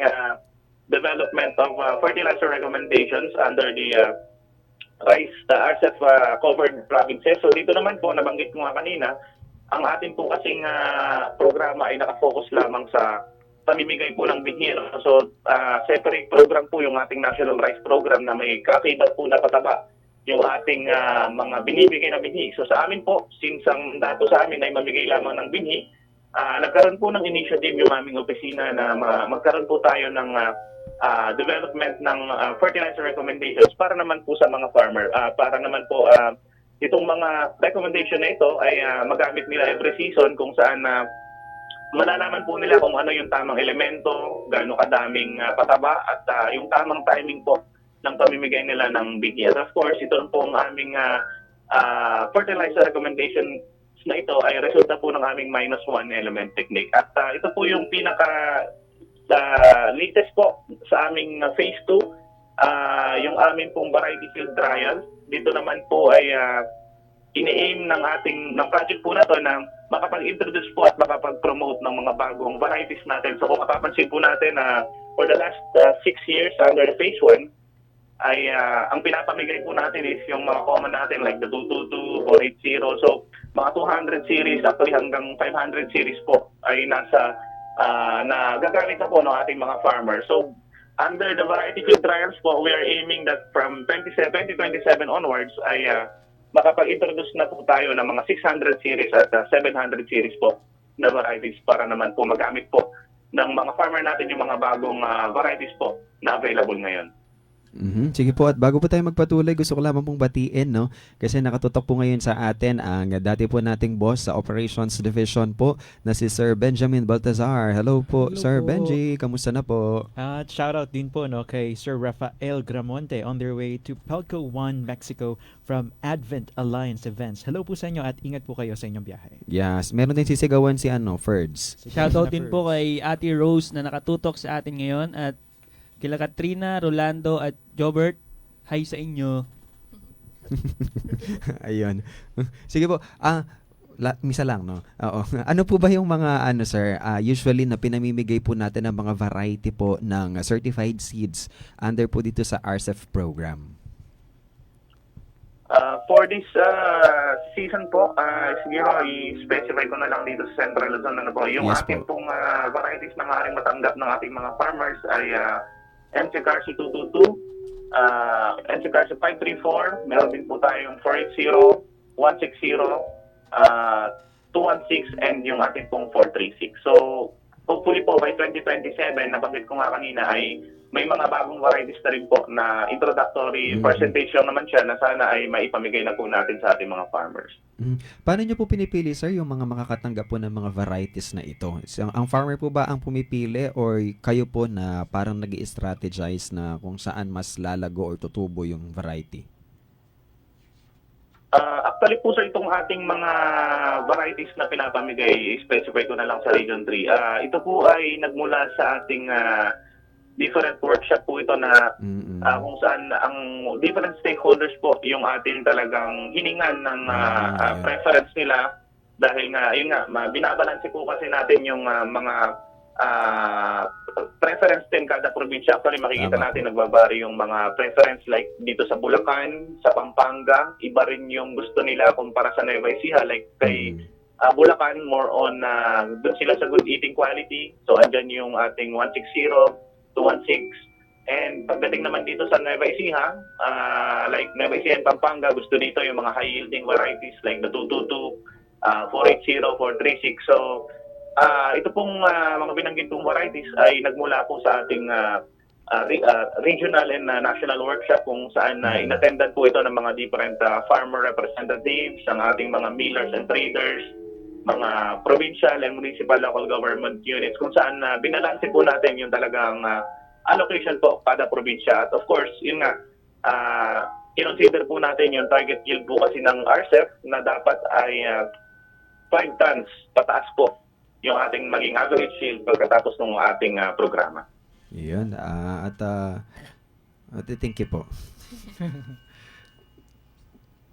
Okay. Sa nagdaang RCEF program, base po sa datos sir, may naitala po bang pagtaas ng ani o kita ng magsasaka matapos ang 5 taon?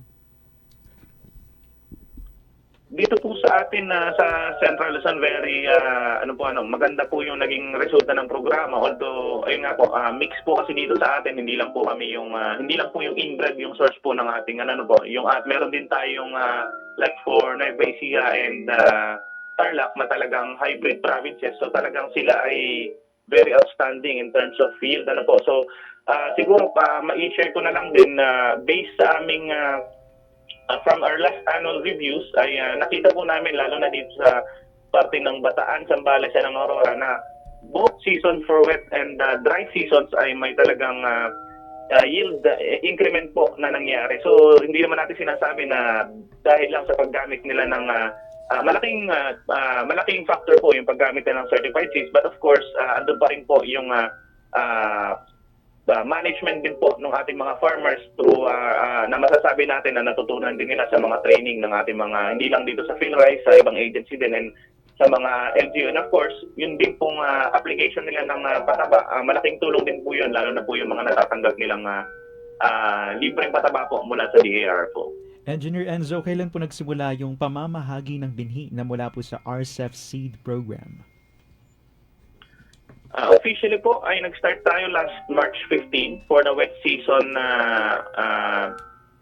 2025 and ito po ay magtatapos hanggang September 16. Pero ayun nga, nabanggit nga dito sa atin sa Region 3, ang ating pong peak po ng pamimigay talaga natin ng at taniman ng ating mga farmer ay during May to June ng itong parating po na May to June. Yun po talaga yung peak dito sa atin po sa Central Luzon. And meron po tayong pakonti-konti nitong pagdating po ng mga July hanggang August. Dito naman po ito sa parting Bulacan na, but the rest po ay hanggang September 16 ay tapos na po yung ating taniman dito sa Central Luzon. At sir, paano po malalaman ng ating po mga kapalay ang schedule po ng pamamahagi ng binhi po sa kanila pong lugar? So muli po, as mentioned kanina, patuloy po tayong makipag-ugnayan sa ating mga local DA sa ating mga mouse and mga technician po na assign sa ating mga barangay. Sa ating pong mga tagapakinig ay pwede po silang magtanong na doon kung lalo na po yung ating mga nagtatanim ngayong April to May, mga early planters po natin, maaari na po silang makipag-communicate sa ating mga DLGs po para po naman na sa amin magkaroon din po kami ng ma-alert din po kami na sa ganitong munisipyo ay may requirement po na ganito. At of course, sa amin naman po, inabiyanggit ko na rin po nung nakaraan na nakaposition na po yung ating seeds for this wet season na 2025 at ready na po kaming mag-deliver sa kanya-kanya po natin mga munisipyo. Alright, at bilang pagtatapos po, Engineer, ano po yung mensahe nyo sa mga magsasaka para tiyak na ma-avail po nila yung mga benepisyo ng RCEP Seed Program? So muli po, uulitin ko ulit sa ating pong mga farmers na hindi pa po naka-enroll o naka-register sa ating RSBSA, makipag-ugnayan po tayo sa ating mga LGU, sa ating mga city and municipal local government units ng kung paano po at ano po yung mga dokumento o requirement para po tayo ay makapagpa-enroll ng ating mga bukid. At muli po doon naman po sa ating mga farmers na nagpapa-update ng kanilang mga detalye sa kanilang enrolled na parcel sa RSBSA ay makipag-ugnayan pa rin po sa ating mga partner LGUs. At ganun pa man, muli po palagi po namin binabanggit sa ating mga farmers na yung matatanggap po natin na binhi itong darating na taniman ay hanggat maaari po ay itanim po natin o po nating ibebenta or ipapagiling dahil ang sole purpose po talaga ng ating pinapamigay na binhi ay para itanim. So yun lamang po yung pakiusap namin sa ating mga farmer partners. At muli po, magandang tanghali po sa ating lahat. At before namin kayong pakawalan, Engineer, ito na po yung opportunity nyo na sigawan. Ba't di na nawala sa akin yung sigawan? Ang inyong mga mahal sa buhay. Shoutout po ninyo sila. Engineer, iniwanan na tayo ni Engineer. Ito na po yung magkakataon niya na i-shoutout po yung mga kakilala po ninyo. Ayun po, siguro kung shoutout yung ating na lang po mga partner city and municipal local government units po dito sa Central Luzon.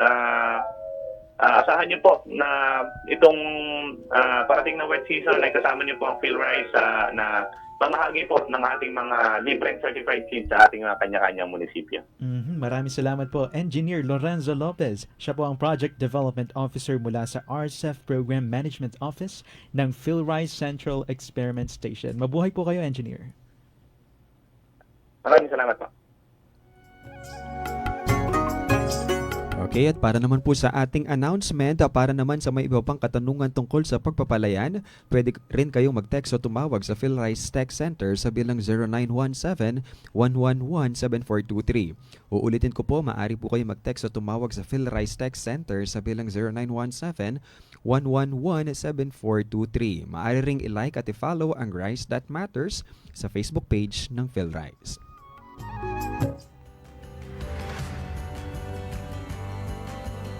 Mahalagang butil ng kaalaman para sa pamilyang Pilipino.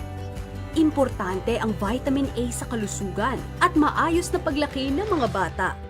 Kapag may kakulangan sa vitamin A, tinatawag itong vitamin A deficiency o VAD. Maaari itong magdulot ng paghina o pagbaba ng resistensya at madalas na pagkakasakit. 2 sa 10 batang Pilipino ay may VAD at 1 sa 2 bata ay hindi sapat ang nakukuhang vitamin A sa pang-araw-araw na pagkain. Kaya naman may malusog rice. Pinalakas ng taglay nitong beta-carotene para sa mas matibay na resistensya. Ang beta-carotene ay nagiging vitamin A sa loob ng ating katawan. Ito ay nakatutulong sa pagpapalinaw ng mata at pagpapalakas ng resistensya. Nag-aalangan ka pa bang subukan ito? Huwag mag-alala. Walang pinagkaiba ang malusog rice sa nakasanayang kanin ng pamilya. Maliban sa ginintoang kulay at dagdag sustansya, pareho lang din ang paraan ng pagluto nito. Wala ring pinagkaiba sa karaniwang bigas ang pagtatanim, pag-aalaga at pag-ani ng malusog rice.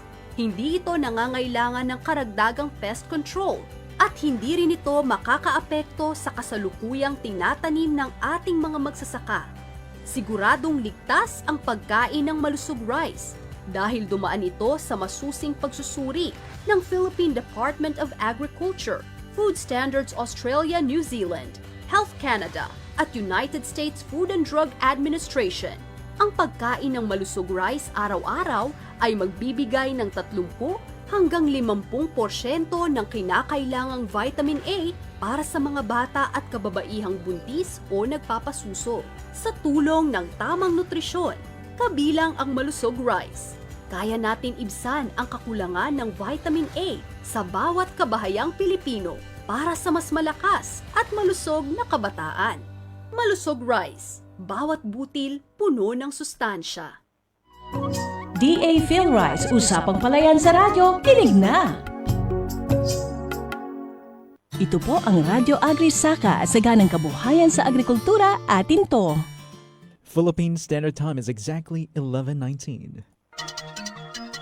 Increase your market share and revenues with Bitstop Network Services, where we help you lower your cost of acquiring new clients. With BNS, you can deploy tried and tested strategies that leverage the power of the internet that is proven to work for businesses like yours.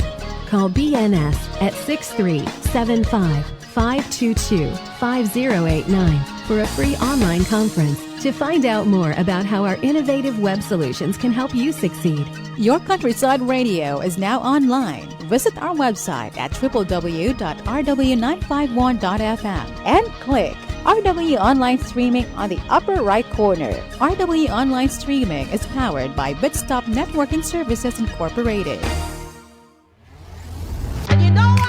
Looking to boost your business? It pays to advertise with RW 95.1 FM. The multi-awarded Best Provincial FM Station, proudly recognized by the KBP Golden Dove Awards. With years of experience, a powerful on-air presence, and an ever-growing digital community, RW connects your brand to thousands of loyal listeners every day. From engaging radio broadcasts to dynamic social media campaigns, RW 95.1 FM is your perfect partner in business growth and exposure. Ready to take your business to the next level? Call RW 95.1 FM now. 0919-065-0061 or email rw951fm@yahoo.com. RW 95.1 FM. Your partner in business success. Nukarin ka pa, Kenny ka. Hi, I'm your friendly neighborhood radio jock, Don Marco, inviting you to a positively charged, awesome day on Sunny Side Up, weekdays 5 to 9 a.m. Embrace the brighter side of life. Nukarin ka pa, Kenny na ka. Nagbabalik ang Radyo Agri-Saka, saganang kabuhayan sa agrikultura, atin to. Check your time, it's 11:21 on the clock. Kayo pa rin po ay nakasubaybay dito sa Radyo Agri-Saka sa RW 95.1 FM. And before we move forward to the next segment, may mabuting balita muna po na ibabahagi sa inyo mga masisipag na interns natin from CLSU. Agri-Saka, good news! Nagpatupad ng pansamantalang pagbabawal sa pag-angkat ng mga ibon, maging ligaw man o alaga, ang Department of Agriculture mula sa Belgium, matapos makumpirma ang outbreak ng bird flu sa nasabing bansa. Ayon sa ulat ng mga otoridad sa veterinaryo ng Belgium na isinuwite sa World Organization for Animal Health, natukoy ang kaso ng H5N1 High Pathogenicity Avian Influenza o HPAI noong February 17, 2025 sa mga alagang ibon sa St. Nicholas, Os-Vladeren, Vlaanderen. Bilang tugon, ipinag-utos ni Agriculture Secretary Francisco P. Chu Laurel Jr. na sa pamamagitan ng Memorandum Order No. 20 ang agarang pagpigil sa pagpasok ng mga ligaw at alagang ibon mula sa Belgium upang maprotektahan ang lokal na industriya ng manok laban sa mapaminsalang virus. Saklaw din ng ban ang mga produktong mula sa ibon, kabilang dito ang karne ng manok, day-old chicks at itlog. Ipinatigil rin ni Secretary Chu Laurel ang proseso at pagsusuri ng mga aplikasyon para sa sanitary at phytosanitary import clearances kaugnay ng mga apektadong produkto. Ngunit may kondisyon. Papayagan pa rin ang mga shipment na nasa biyahe na, nakaload o tinanggap sa port bago ipabatid ang kautusan kung ang produkto ay pinatay o ginawa bago February 3, 2025. Ikinatuwa ng Department of Agriculture o DA ang ulat na bumagal ang inflation nitong Marso sa 1.8%. Ang pinakamabagal na pagtaas ng presyo mula noong kasagsagan ng pandemya. Huling naitala ang ganitong antas ng inflation noong Mayo 2020 sa 1.6%. Ayon sa Philippine Statistics Authority o PSA, pangunahing dahilan ng pagbagal ng inflation ang pagbaba ng presyo ng pagkain, lalo na ang bigas. Sa datos ng PSA, ang food inflation ay bumaba sa 2.3% nitong Marso mula sa 2.6% noong Pebrero. Isa sa pinakamalaking kontribusyon sa pagbaba ng food inflation ay ang malaking pagbaba ng presyo ng bigas. Mula sa 4.9% na pagbaba noong Pebrero ay naging 7.7% ngayong Marso. Matatandaang nagpatupad ang DA ng Maximum Suggested Retail Price o MSRP para sa imported na bigas simula Enero na 58 pesos kada kilo na unti-unting ibinaba hanggang 45 pesos kada kilo nitong Marso 31. Nagpatupad din ng MSRP para sa karne ng baboy noong Marso, dahilan ng pagbaba rin ng presyo ng karne.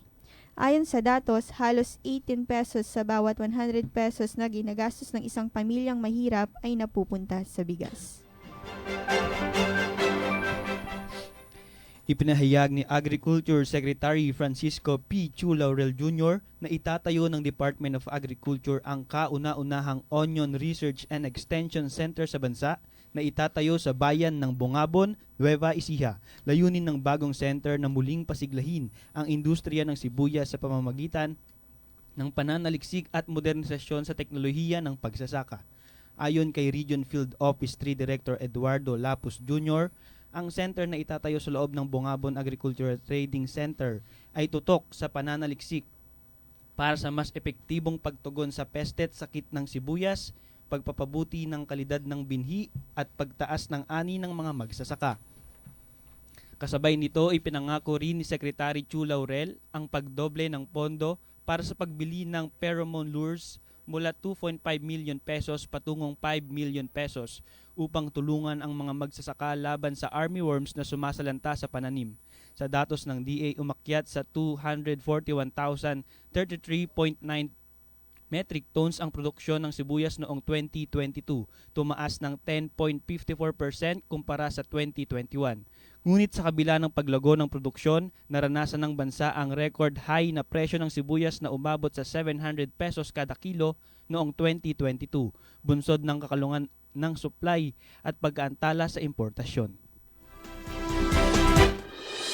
Agri-Saka. Good news! Inyong pinakikinggan ang Radyo Agri-Saka. Saganang kabuhayan sa agrikultura, atin to! Philippine Standard Time is exactly 11:26. Good news, Kapalen! Your favorite Grumpy Joe in Baguio City is now in the heart of city of San Fernando, Pampanga. Come and try Grumpy Joe's famous 5 cheese and Grumpy Joe special pizza, signature lasagna, spicy seafood pesto pasta, April's Greek salad, Grumpy Joe fried chicken, pork ribs, burgers, refreshing drinks, and many more. Also accepting advance orders for takeout. Call 0999-955-7192. So, what are you waiting for? Head on to Grumpy Joe Pampanga, located at MacArthur Highway, Barangay San Agustin, City of San Fernando, Pampanga, in front of Walter Mart. Open daily from 10 in the morning till 9 in the evening. Now available on Grab Food Delivery. See you there! Ito ay commercial tungkol sa commercials! Nagtataka ba kayo kung bakit 99.9% lang ang germs na napapatay ng alkohol? Hindi dahil may pasaway na germ na ayaw mamatay. May Code on Responsible Advertising na gumagabay sa lahat ng advertisers. Bawat claim binubusisi para sa ikabubuti ng Filipino consumer. Kapag di totoo, no-go. May standards kami. Kaya may Ad Standards Council. Learn more at asc.com.ph. RW 95.1 FM is one with the entire nation in commemorating the Lenten season. Let us all reflect and reminisce the passion, death, and resurrection of our Lord and Savior Jesus Christ. Let us empower our spirit and be the light to our fellow men. Your Countryside Radio or W95.1 FM will be signing off Holy Wednesday, 12 noon, and will be back on the air Easter Sunday, April 20, 5 in the morning.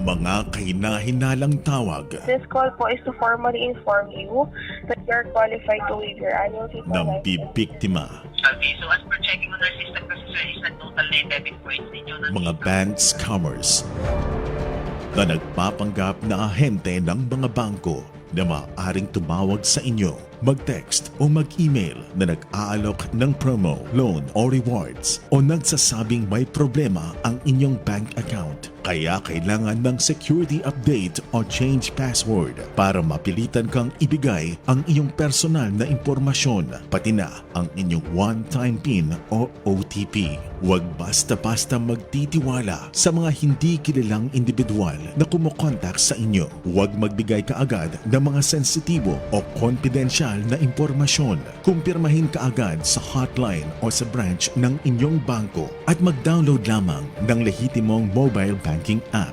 I-report kaagad ang numero ng kumontak sa inyo sa NTC. Mga paalalang pangkaligtasan mula sa RW 95.1 FM. Get updated. Know the latest. Be with the trend wherever you are. Just like and follow our official Facebook page, RW 95.1 FM, and listen to your favorite programs via online streaming. Visit www.rw951.fm and click the play button for easy access. Bookmark the streaming link on your mobile phones. Nukarin ka pa. Kanina ka. Ito po ang Radyo Agri Saka, saganang kabuhayan sa agrikultura, atin to. Check your time, it's 11:31 on the clock. You're still tuned in here on RW 95.1 FM. Ako po ang inyong lingkod na si Gio. Katuwang natin sa programang ito ang Department of Agriculture Region 3. Ayun po yung sina Sir Ernest, Sir Gerald at ang ating mga interns taking Bachelor of Arts in Filipino sa CLSU, sina Rona, Fernando at si Micaela. Isang mapagpalang umaga po sa inyo once again, and before we move forward to our next segment, happy birthday muna po sa mga nagdiriwang ng kanilang kaarawan dito sa Laos Group of Companies, gina Sir Rayan Sarampote ng Carworld Bataan, April Rose Pascual ng Carworld Marilao, kay Ma'am Ludivina Magtoto ng LGHI CMS San Fernando, kay Abner Canlas ng Kia Pampanga, Sir Victor Joseph Manalang ng Photon Bacolor, Sir Leandro Rozol Hyundai Baliwag at kay Sir Christian Kimbao ng Ford Pampanga. At last but not the least, kay Ma'am Janelle Dabu ng Ford Pampanga. Happy birthday po sa inyong lahat. At nandito na ang lakas talaga ng presensya ni Ma'am Menchi, damang-dama ng buong on-air booth. Hello po sa inyo, Ma'am Menchi, and before po namin kayo ma-introduce formally, may mga ilang anunsyo po at mga paalala po ang ating mga kasamahan. Go ahead po. Sige po. At may mga sisigawan din po yung atin pong mga OJTs dito, no, nakapaghanda na sila ng isang rimyata ng bond paper ito na isa-shoutout nila. Very long bond. Ayan. Magandang umaga po ulit. Shout out po sa mga kaibigan ko, Katrina Christine Samuel na nasa office po ng Raffis ngayong umaga, kay Ate Alanis at kay Ate Samantha na nasa Nueva Ecija po. At sa akin pong pamilya, Family De Leon, Pascual, Carpio at Velasco. Mag-iingat po kayong lahat at magandang umaga po. Yes. At then, Mika. Binabati ko rin po pala yung Department of Filipino, si Dr. Baby Jean Jose, ang aming department head, si Dr. Judith Angeles, ang aming OGT coordinator, ganun na rin po kay Prof. Ninita, Ma'am Ira, Ma'am Angelica at Sir Pacol. At ganun, bilang panghuli, binabati ko rin po yung pamilya ko sa Nueva Ecija. Ano po, binabati ko po yung mga kaibigan ko, si Crystalline, si Reyna, si Maria, si Regina, si Cyril, si Iris, si Jobert, si Ronald, si Jerome. Sa aking mama, Marina Alejo. Sa pamilya ko, sa Alejo Ramento, Diaz de Jesus, Gabuyo, Constantino, Lomeda, at kay Sir Jepoy. Hi, Sir Jepoy. Ayan. Binabati ko rin po belated happy birthday sa aming pinakamamahal at mahusay na department head ng Department of Filipino, Dr. Baby Jean VC Jose. Hangad po namin ang mabuting kalusugan sa iyo at sa inyong pamilya. Ang galing ni ni Alejandro. Ni Ferds. Ni Ferds. Nagmana Parang ata hinahabol sa'yo, ng Sir aso. Ernest. Scatting, parang naging scatting yung dating ng kanyang delivery. Ang galing, napakahusay pala ng mga students from CLSU. Sample nga ng isang kanta. Sabay ka na. Isang kanta may nagre-request yata ng song. Actually, yung isa nating listener, request daw ng naging Moira pala yung niya, yung request niya. By the way, before tayo tumungo sa isang segment tumungo na muna po tayo sa ating Price Watch segment. Narito na muna po ito.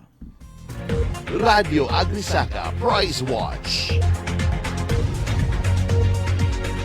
At yan, para po sa mga updated na presyuhan sa pamilihan, makakasama po natin, of course, ang isa po nating Chief and Agribusiness and Marketing Assistance Division ng DARFO3, walang iba kundi si Ma'am Menchi Nogay. Good morning po sa inyo, Ma'am Menchi. Good morning po sa inyo lahat na nandito sa station at good morning sa lahat ng nakikinig ngayon, lalong-lalo na po yung mga nasa public market.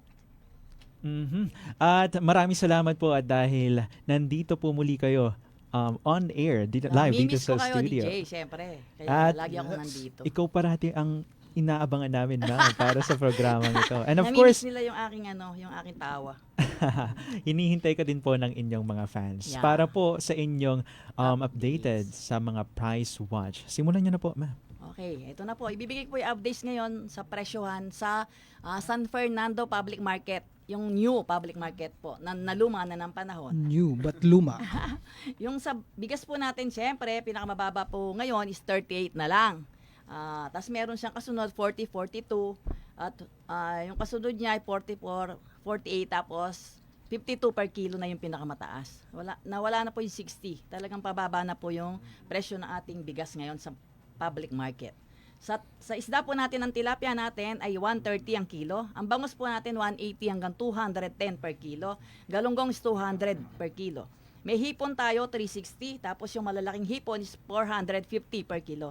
Ang tahong, 100. Alimasag, 200. Pampano, 380 po siya ngayon. Dati, 400. Ang salmon head, 180. Hito, 150. Ang pusit na native, 350 po ang kilo. Ang pusit na kalawang is 200 per kilo. Sapsap, 220. Tapos yung tuna po is 750 per kilo. Sa mga gulay natin, ang ampalaya 60 hanggang 80 pesos po pag magandang klase ng ampalaya, class A na siya. Kamatis 35, ang talong 50 pesos, ang sili panigang ay 60, ang labuyo 100 per kilo po. Labuyo yung maliliit na siling Taiwan. Sa okra natin 100 yung kilo, tapos makakabili ka pag nakatali ng konti, 10 pesos. Yung patola natin nasa 35, kalabasa 30, sitaw po natin 100 yung bundle, bali 1 kilo siya. Kalamansi ay 100 per kilo, ang sibuyas na pula 90, yung puti po o yellow granix na tinatawag 70 ang kilo. Yung bawang po natin na imported is 140, luya natin 140 rin per kilo. Yung patatas po natin 80 pesos, carrot 60, ang beans 100 per kilo, sayote 30. Pechay Baguio 60 hanggang 70. Ang repolyo po natin is 80, cauliflower 100, tapos yung broccoli po natin 140 per kilo. Ang celery 100 per kilo. Yung mga lettuce natin, yung green ice natin is 120, ang romaine natin 150 per kilo, ang iceberg natin may 150, may 200 ang kilo.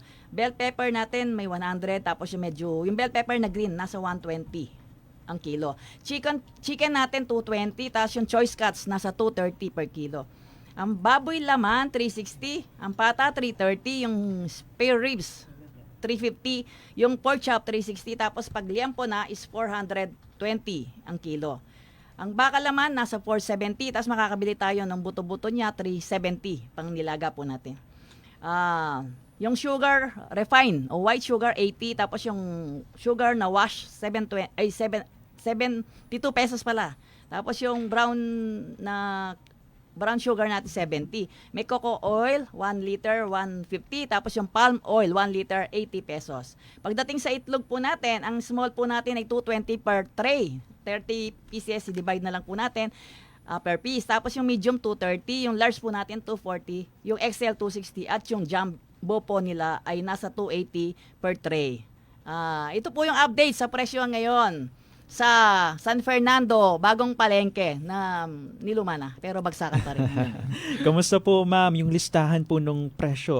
Tumaas po ba yung karamihan ng bilihin or bumaba? Hindi, ganun pa rin siya. Oh. Basta ang bigas bumababa. Tapos yung mga isda natin tsaka gulay medyo medyo mababa naman din siya ngayon. Good to know po yan. At Lalo na yung itlog, medyo mababa kasi pa wala na yung pasok.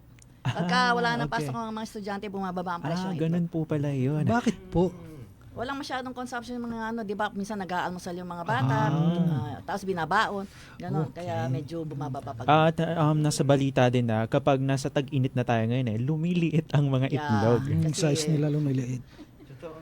Totoo yun. Kasi wala din po silang ganang kumain, yung mga nangingitlog. Ayan, Ma'am Menchie. Sige, may itadagdag ka, Sir Ernest. Hindi po, kakamustahin lang po natin ang ating pong Kadiwander Market. Kadiwa ng Pangulo program. Siyempre, Kadiwander. ang natatanging paborito ng mga farmers and fisher folks natin, siyempre, kasi isa ring outlet 'yon, na direct outlet na wala na pong traders, na layer na traders, basta magtinda ka, ikaw mismo tatanggap nung mga bayad nila, tapos malinis, alam natin na malinis yung alam natin kung saan nanggaling. Sa kasalukuyan, meron po tayo sa Herosol, Kadiwa ng Pangulo. Meron din tayo sa DA. Tuwing Monday po ito. Yes. Sa DA compound po natin, tsaka sa DSWD. Tuwing Monday din po iyon. Marami naman po yung pumupunta doon para mag-avail ng ating mga produkto ng ating mga farmers and fisher folks. At yung mga Kadiwa stores na tinatawag na daily po siyang nag-ooperate, tuloy-tuloy pa naman siya sa pagdami. Marami po kasi mga request na binabalidate ng ating mga kasamahan para maging Kadiwa store sila. Salamat po, Ma'am Menchie, sa impormasyon na ibinahagi nyo. Kailangan po yan ng mga listeners natin na nagnanais na makatipid, lalo na sa mga Kadiwa Tsaka pwede stores. po silang, kung meron silang harvest, pwede po silang makipag-ugnayan sa Agribusiness and Marketing Assistance Division para maisama po natin sila o maging supplier po sila ng Kadiwa natin. Pero mas mababa po talaga ang presyo ng Kadiwa kaysa po doon sa market natin. At dito na po yung pagkakataon nyo, Ma'am Menchie, na i-shout out ang mga mahal po ninyo sa buhay. Shout out kay Edly Garciliano, yung aking pilot, nandyan sa babayo. Palagi ko naka-live siya. At yung mga friends natin dyan sa agribusiness, yung mga lahat ng mga nasa public market, yung ating mga farmers and fisher folks na nakikinig ngayon. Hello po, huwag po kayo masyadong magpapainit kasi, Diyos ko, medyo delikado po ang panahon natin ngayon. Pagka po ganitong oras, wag na muna tayong lalabas. Yun, lahat lang po yan, yung mga nakikinig ngayon. Hello po at maraming salamat po sa patuloy niyong pakikinig sa amin sa Agrisaka. Tama po yan, and stay hydrated po sa lahat ng ating listeners. At nakasama po natin live dito sa studio muli ang Chief Agribusiness and Marketing Assistance Division ng DARFO3. Walang iba kundi si Ma'am Menchie Nogoy. Maraming salamat, Ma'am Menchie. Thank you rin po. Radio Agrisaka Price Watch. Inyong pinakikinggan ang Radyo Agrisaka. Saganang kabuhayan sa agrikultura, atin to. Philippine Standard Time is exactly 11:42. Good news from Palco 2. You may now avail your Palco 2 member consumer owner's ID. Special privileges and benefit await those who have availed their Palco 2 MCO IDs. Just prepare one valid ID, one 2x2 picture, and your Palco 2 statement of account or official receipt. For more information, you may proceed at the nearest Palco 2 area office, message Palco 2 at its official Facebook page, or email them at mcoid@palco2.com. Boto tayo! 1. Pero sino? 2. Pakinggan nyo! 3. Magbubukid party list! 4. Pamela 1. Magbubukid sa listahan. Pamela 2. Magbubukid iboto nyo. Pamela 3. Magbubukid go sa ani. Pamela 4. Sa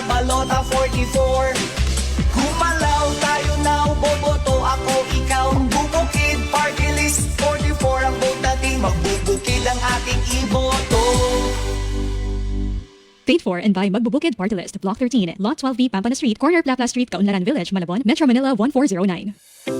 Are you looking for a compact car for your daily commute or a spacious SUV for your family? Look no further than Gozon Cars Pampanga with a wide selection of the reliable and latest models from top brands, all in pristine condition and ready to hit the road. Gozon Cars Pampanga offers flexible car financing terms and trade-in offers with competitive rates and terms. Visit Gozon Cars Pampanga branch today in San Agustin, SM City, Pampanga, Lazatin Boulevard, and along Jose Abad Santos Avenue, City of San Fernando, Pampanga. For inquiries, call 0917-720-2653 or visit their website www.gozoncars.com.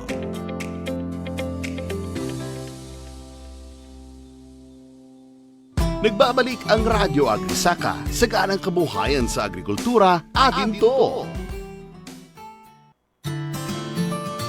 Check your time, it's 11:44 on the clock. Nasa mga huling segment na po tayo ng ating palatuntunan. Usapang agrikultura pa rin po tayo. Maaaring tumawag sa AgriSaka text line sa 0950-122-2505. Now next, into our next segment. DAATI segment. Ating paaralan sa Himpapawid. Makinig, mag-aral at matuto sa cellphone at radyo.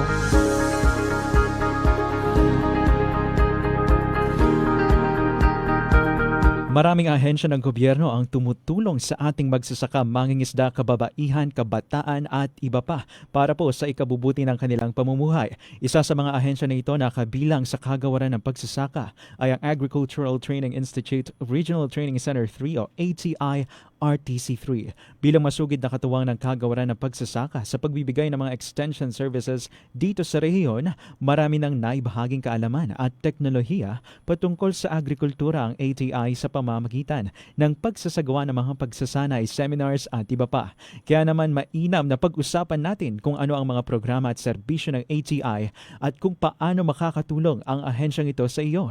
Huwag na po nating patagalin pa dahil bilang pakikilahok sa ipinagdiriwang na Filipino Food Month ngayong April, ang ahensya ay magbabahagi ng mga kwento, karanasan at pagsisikap ng mga partners at beneficiaries pagdating sa sariling gawang produkto na kanilang natutunan sa mga pagsasanay na inaalok ng ATI. Huwag na po nating patagalin pa dahil narito na po via Messenger ang President RIC PAPAAC na si Miss Clarissa Gomez. Good morning, ma'am. Kamusta po kayo? Yeah, hi. Good morning, sir. Maaari niyo po bang ibahagi kung paano napasok ang inyong grupo sa paggawa ng banana chips?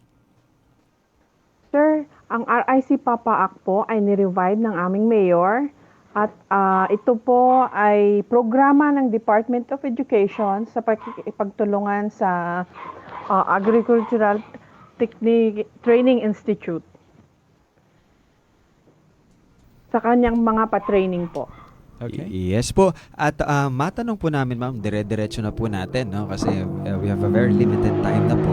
So matanong din po namin na paano po ba ninyo ginagawa yung mga banana chips po na ito? Maaari niyo po bang ibahagi po sa amin yung proseso? Opo, ang banana chips pong ginagawa namin ay fresh na galing din po dito sa lugar namin, which is marami pong tanim yung mga farmers. Una po, binabalatan po namin yon. Tapos, ini-slice at pinapatuyo po. Air dry po ang pag-dry namin. Tapos, niluluto po namin sa mantika. Then, kinikilo po namin per pack 100 grams. Tapos, sinisealed namin. Ginagamitan po namin ng sealer tsaka sticker and ready na po for pagbenta. Okay. Ma'am, sa mga gustong magsimula po ng ganitong negosyo, magkano po ba ang panimulang kapital para rito po? Hindi naman po kailangan malaking kapital sa simula kasi pang testing period pa naman po ito. 500 pesos ay okay na po kasi nag-try po kami ng saging which is available po naman dito sa lugar namin, so hindi po namin binili yon. Ang binili lang po namin yung oil tsaka yung sugar. So, yun po. Okay. Ma'am, gaano po ito nakatulong sa inyo pong samahan? Nakatulong po sa sa aming sa aking mga kasamahan dahil dagdag kita po sa mga kababaihan. Nagkaroon din po kami ng iba't ibang idea kung paano po mai-improve yung product na pinagkakakitaan namin. At napapaganda po yung samahan ng bawat miyembro sa aming chapter. Ma'am, bukod po sa banana chips, may mga produkto pa po kayong inaalok? Nag-aalok din po kami ng kamuti chips. Ina-alter po na in between po namin ginagawa yung banana chips, kamuti chips. Kung minsan po, sabay po pero yung quantity po parang 50-60 ganon. Maitanong ko lang po ma'am, no? Dagdag lang po na paano po nakatulong po yung ganito pong klase ng negosyo sa inyo po, lalong-lalo na po sa inyo pong mga samahan?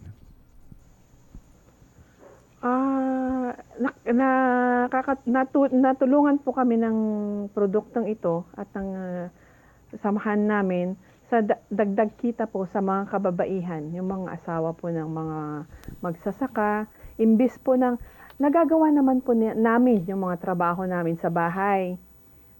Parang pastime lang po ng mga kababaihan, imbis na alam mo na kung nagmamarites sa hapon, gumagawa na lang po kami ng activity namin, nagbabanana chips, nagkakamote chips. Nagiging productive po ang mga kababaihan dito sa aming barangay ngayon dahil po sa RIC. Ano po ang mensahe nyo sa mga nakikinig, lalo na sa mga nagnanais maging miyembro ng inyong samahan? Sa mga kagaya kong nanay na dating nasa bahay lang, pwede naman po kayong pagsabayin yung pagiging nanay at gagawa ng paraan para makadagdag income para sa pamilya. Huwag po kayang matakot magsimula. Sa simula po, mahirap. Pero tuloy-tuloy nyo lang po, step by step po sa paggawa. At ang isa pang importante dito ay dapat mahalin mo ang ginagawa mo. Kasi at the end, makikita mo yung outcome. Napakaganda po. Yes. Kung mahal mo po yung, tuloy-tuloy lang po. May mga in-between po na pagsubok, pero diretso lang po. Diretso lang po, wag pong tumigil. Ayun, as much as sa kagustuhan po natin talaga napahabain po ito na we have a limited time. Pero just to market your products po ma'am, ay saan po ba pwede po makabili ng inyo po mga produkto at saan po ito pwedeng makita? Pwede po kayong mag-visit sa aming FB page, which is RIC Papa Ak Chapter, o kaya tumawag o text po sa aming cellphone number 0936-904-9423. Welcome din po kayong bumisita doon sa aming production area dito po sa Barangay Papaak, Kamiling Tarlac po. All right, ma'am. Before we end this discussion, sino po ang gusto niyong batiin sa pagkakataong ito?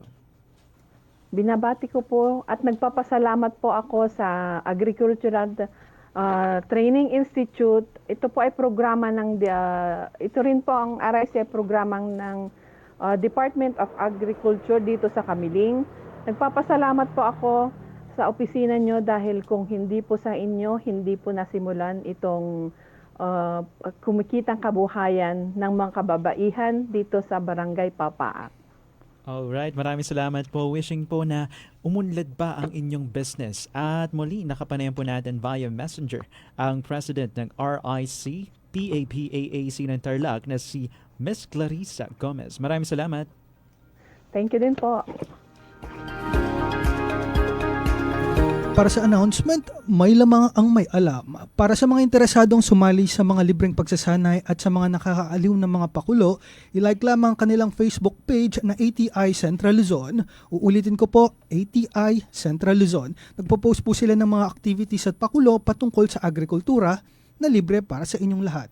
Maaari nyo ring i-follow ang kanilang X at Instagram accounts na @ATI Central Luzon para sa mga updates sa kanilang mga programang isinasagawa. Maaari rin bisitahin ang ati2.da.gov.ph/ATI-3 para sa mga mainit na balita patungkol sa agrikultura. DAATI segment. Ating paaralan sa Himpapawid. Makinig, mag-aral at matuto sa cellphone at radyo. Dagdag kaalaman sa kabukiran. Alam nyo ba, ang malagkit na bigas na kilala rin bilang glutinous rice ay hindi talaga naglalaman ng gluten? Tinawag lang itong glutinous dahil sa malapot nitong texture kapag niluto. Hindi dahil sa gluten na protina na matatagpuan sa trigo. Pero higit pa ito sa pagiging malagkit, may malalim itong papel sa kulturang Pilipino mula sa paboritong kakanin hanggang sa mga ritual at paniniwala. Simbolo ito ng pagkakaisa sa maraming kultura sa Asia lalo na sa Pilipinas, China at Japan. Ang malagkit na bigas ay ginagamit sa mga pagkain tuwing kapistahan at mahalagang okasyon tulad ng bagong taon bilang simbolo ng pagsasama-sama at pagkakabuklod. Ayon pa sa pamahiin, ang pagkain ng malagkit sa bagong taon ay nagdadala ng swerte at nagsisiguro ng pagkakapit-kapit ng pamilya sa buong taon. Sa mga katutubong ritual o alay para sa mga ninuno at espiritu, ang malagkit ay isa sa mga karaniwang inihahain bilang tanda ng respeto at panalangin. Pero ano nga ba ang sekreto kung bakit ito malagkit? Ito ay dahil sa mataas na amylopectin at mababang amylose, kaya't nagiging sticky ito kapag niluto. Ito ang dahilan kung bakit dikit-dikit at malapot ang bawat butil. At sana maging tulad ng kakaning malagkit ang iyong pag-ibig. Masarap, matamis, malagkit at makapit. Dagdag kaalaman sa kabukiran. Alright, nasa mga huling minuto na po tayo ng ating palatuntunan at before we end, isa-isa na po nating pabatiin ang ating mga bisita from Department of Agriculture Region 3. Simulan na po natin from ang Information Officer 1, Regional Agriculture and Fisheries Information Section ng DARFO 3 na si Sir Gerald Tonggo. Yes, binabati po namin ang aming mga butihing boss. Unang-una kay ating Regional Executive Director Eduardo L. Lapus Jr., sa aming RTD Dr. Arthur Dairit, RTD Dr. Irene John, RTD for Special Concerns, Engineer Juanito de la Cruz, kay Doc Sandre Bacay, kay Miss Norina David, kay Doc Emily Soriano, Doc Milagros Mananggit, Miss Milagros Singyan, Miss Elma Mananes, Engineer Elmer Tubig, Dr. Lowell Rebillaco, at happy birthday po kay Engineer A.B.P. David. At sa lahat po ng aming mga kasamahan sa opisina, hello po sa inyong lahat. At I'd like to take this opportunity na i-greet po ang pinakamagandang babae sa aking buhay, ang aking nanay, Annabel Tonggol. Happy birthday, Ma. I love you. And binabati ko na rin po ang lahat ng mga sumakses. Una kay Miss Rica, kay Ma'am Rica Salas for completing her master's degree in public administration. Congratulations. At kay Jennifer Santos ng RMS na nakapasa sa civil service professional exam, special exam. So congratulations po sa inyong lahat. O yan, ramdam ko na may magra-rap na dito sa on-air niyan. Simulan na muna natin. Ihuli na natin yung main rapper natin. Ayan, Simulan hello. na natin. Advance happy birthday po kay Ate Samantha na nasa Nueva Ecija. At shoutout po sa pinakapogi ng Raffis, Sir Dexter Raysen Dumol. Shoutout din po kay Ma'am Rica, Sir Alex, Sir Jepoy, Sir Dale, and especially po kay Sir Jericho mula sa back office. Rest and get well po, sir. Ayan, napakinggan natin si Rona De Leon. At next na natin si Fernando Alejo Jr. Go ahead. Shoutout po sa lahat ng mag-aaral ng Central Luzon State University. Mabuhay po tayong lahat. And last but not the least, from intern, si Micaela Intendencia. Shoutout po sa mga kaibigan ko, si Ate Janica, Ate Rica, Diana, Jeffrey, Andrea at si Errol. At sa ating main rapper, Public Relations Officer to Regional Agriculture and Fisheries Information Section ng DARFO 3 na si Sir Ernest Payawan.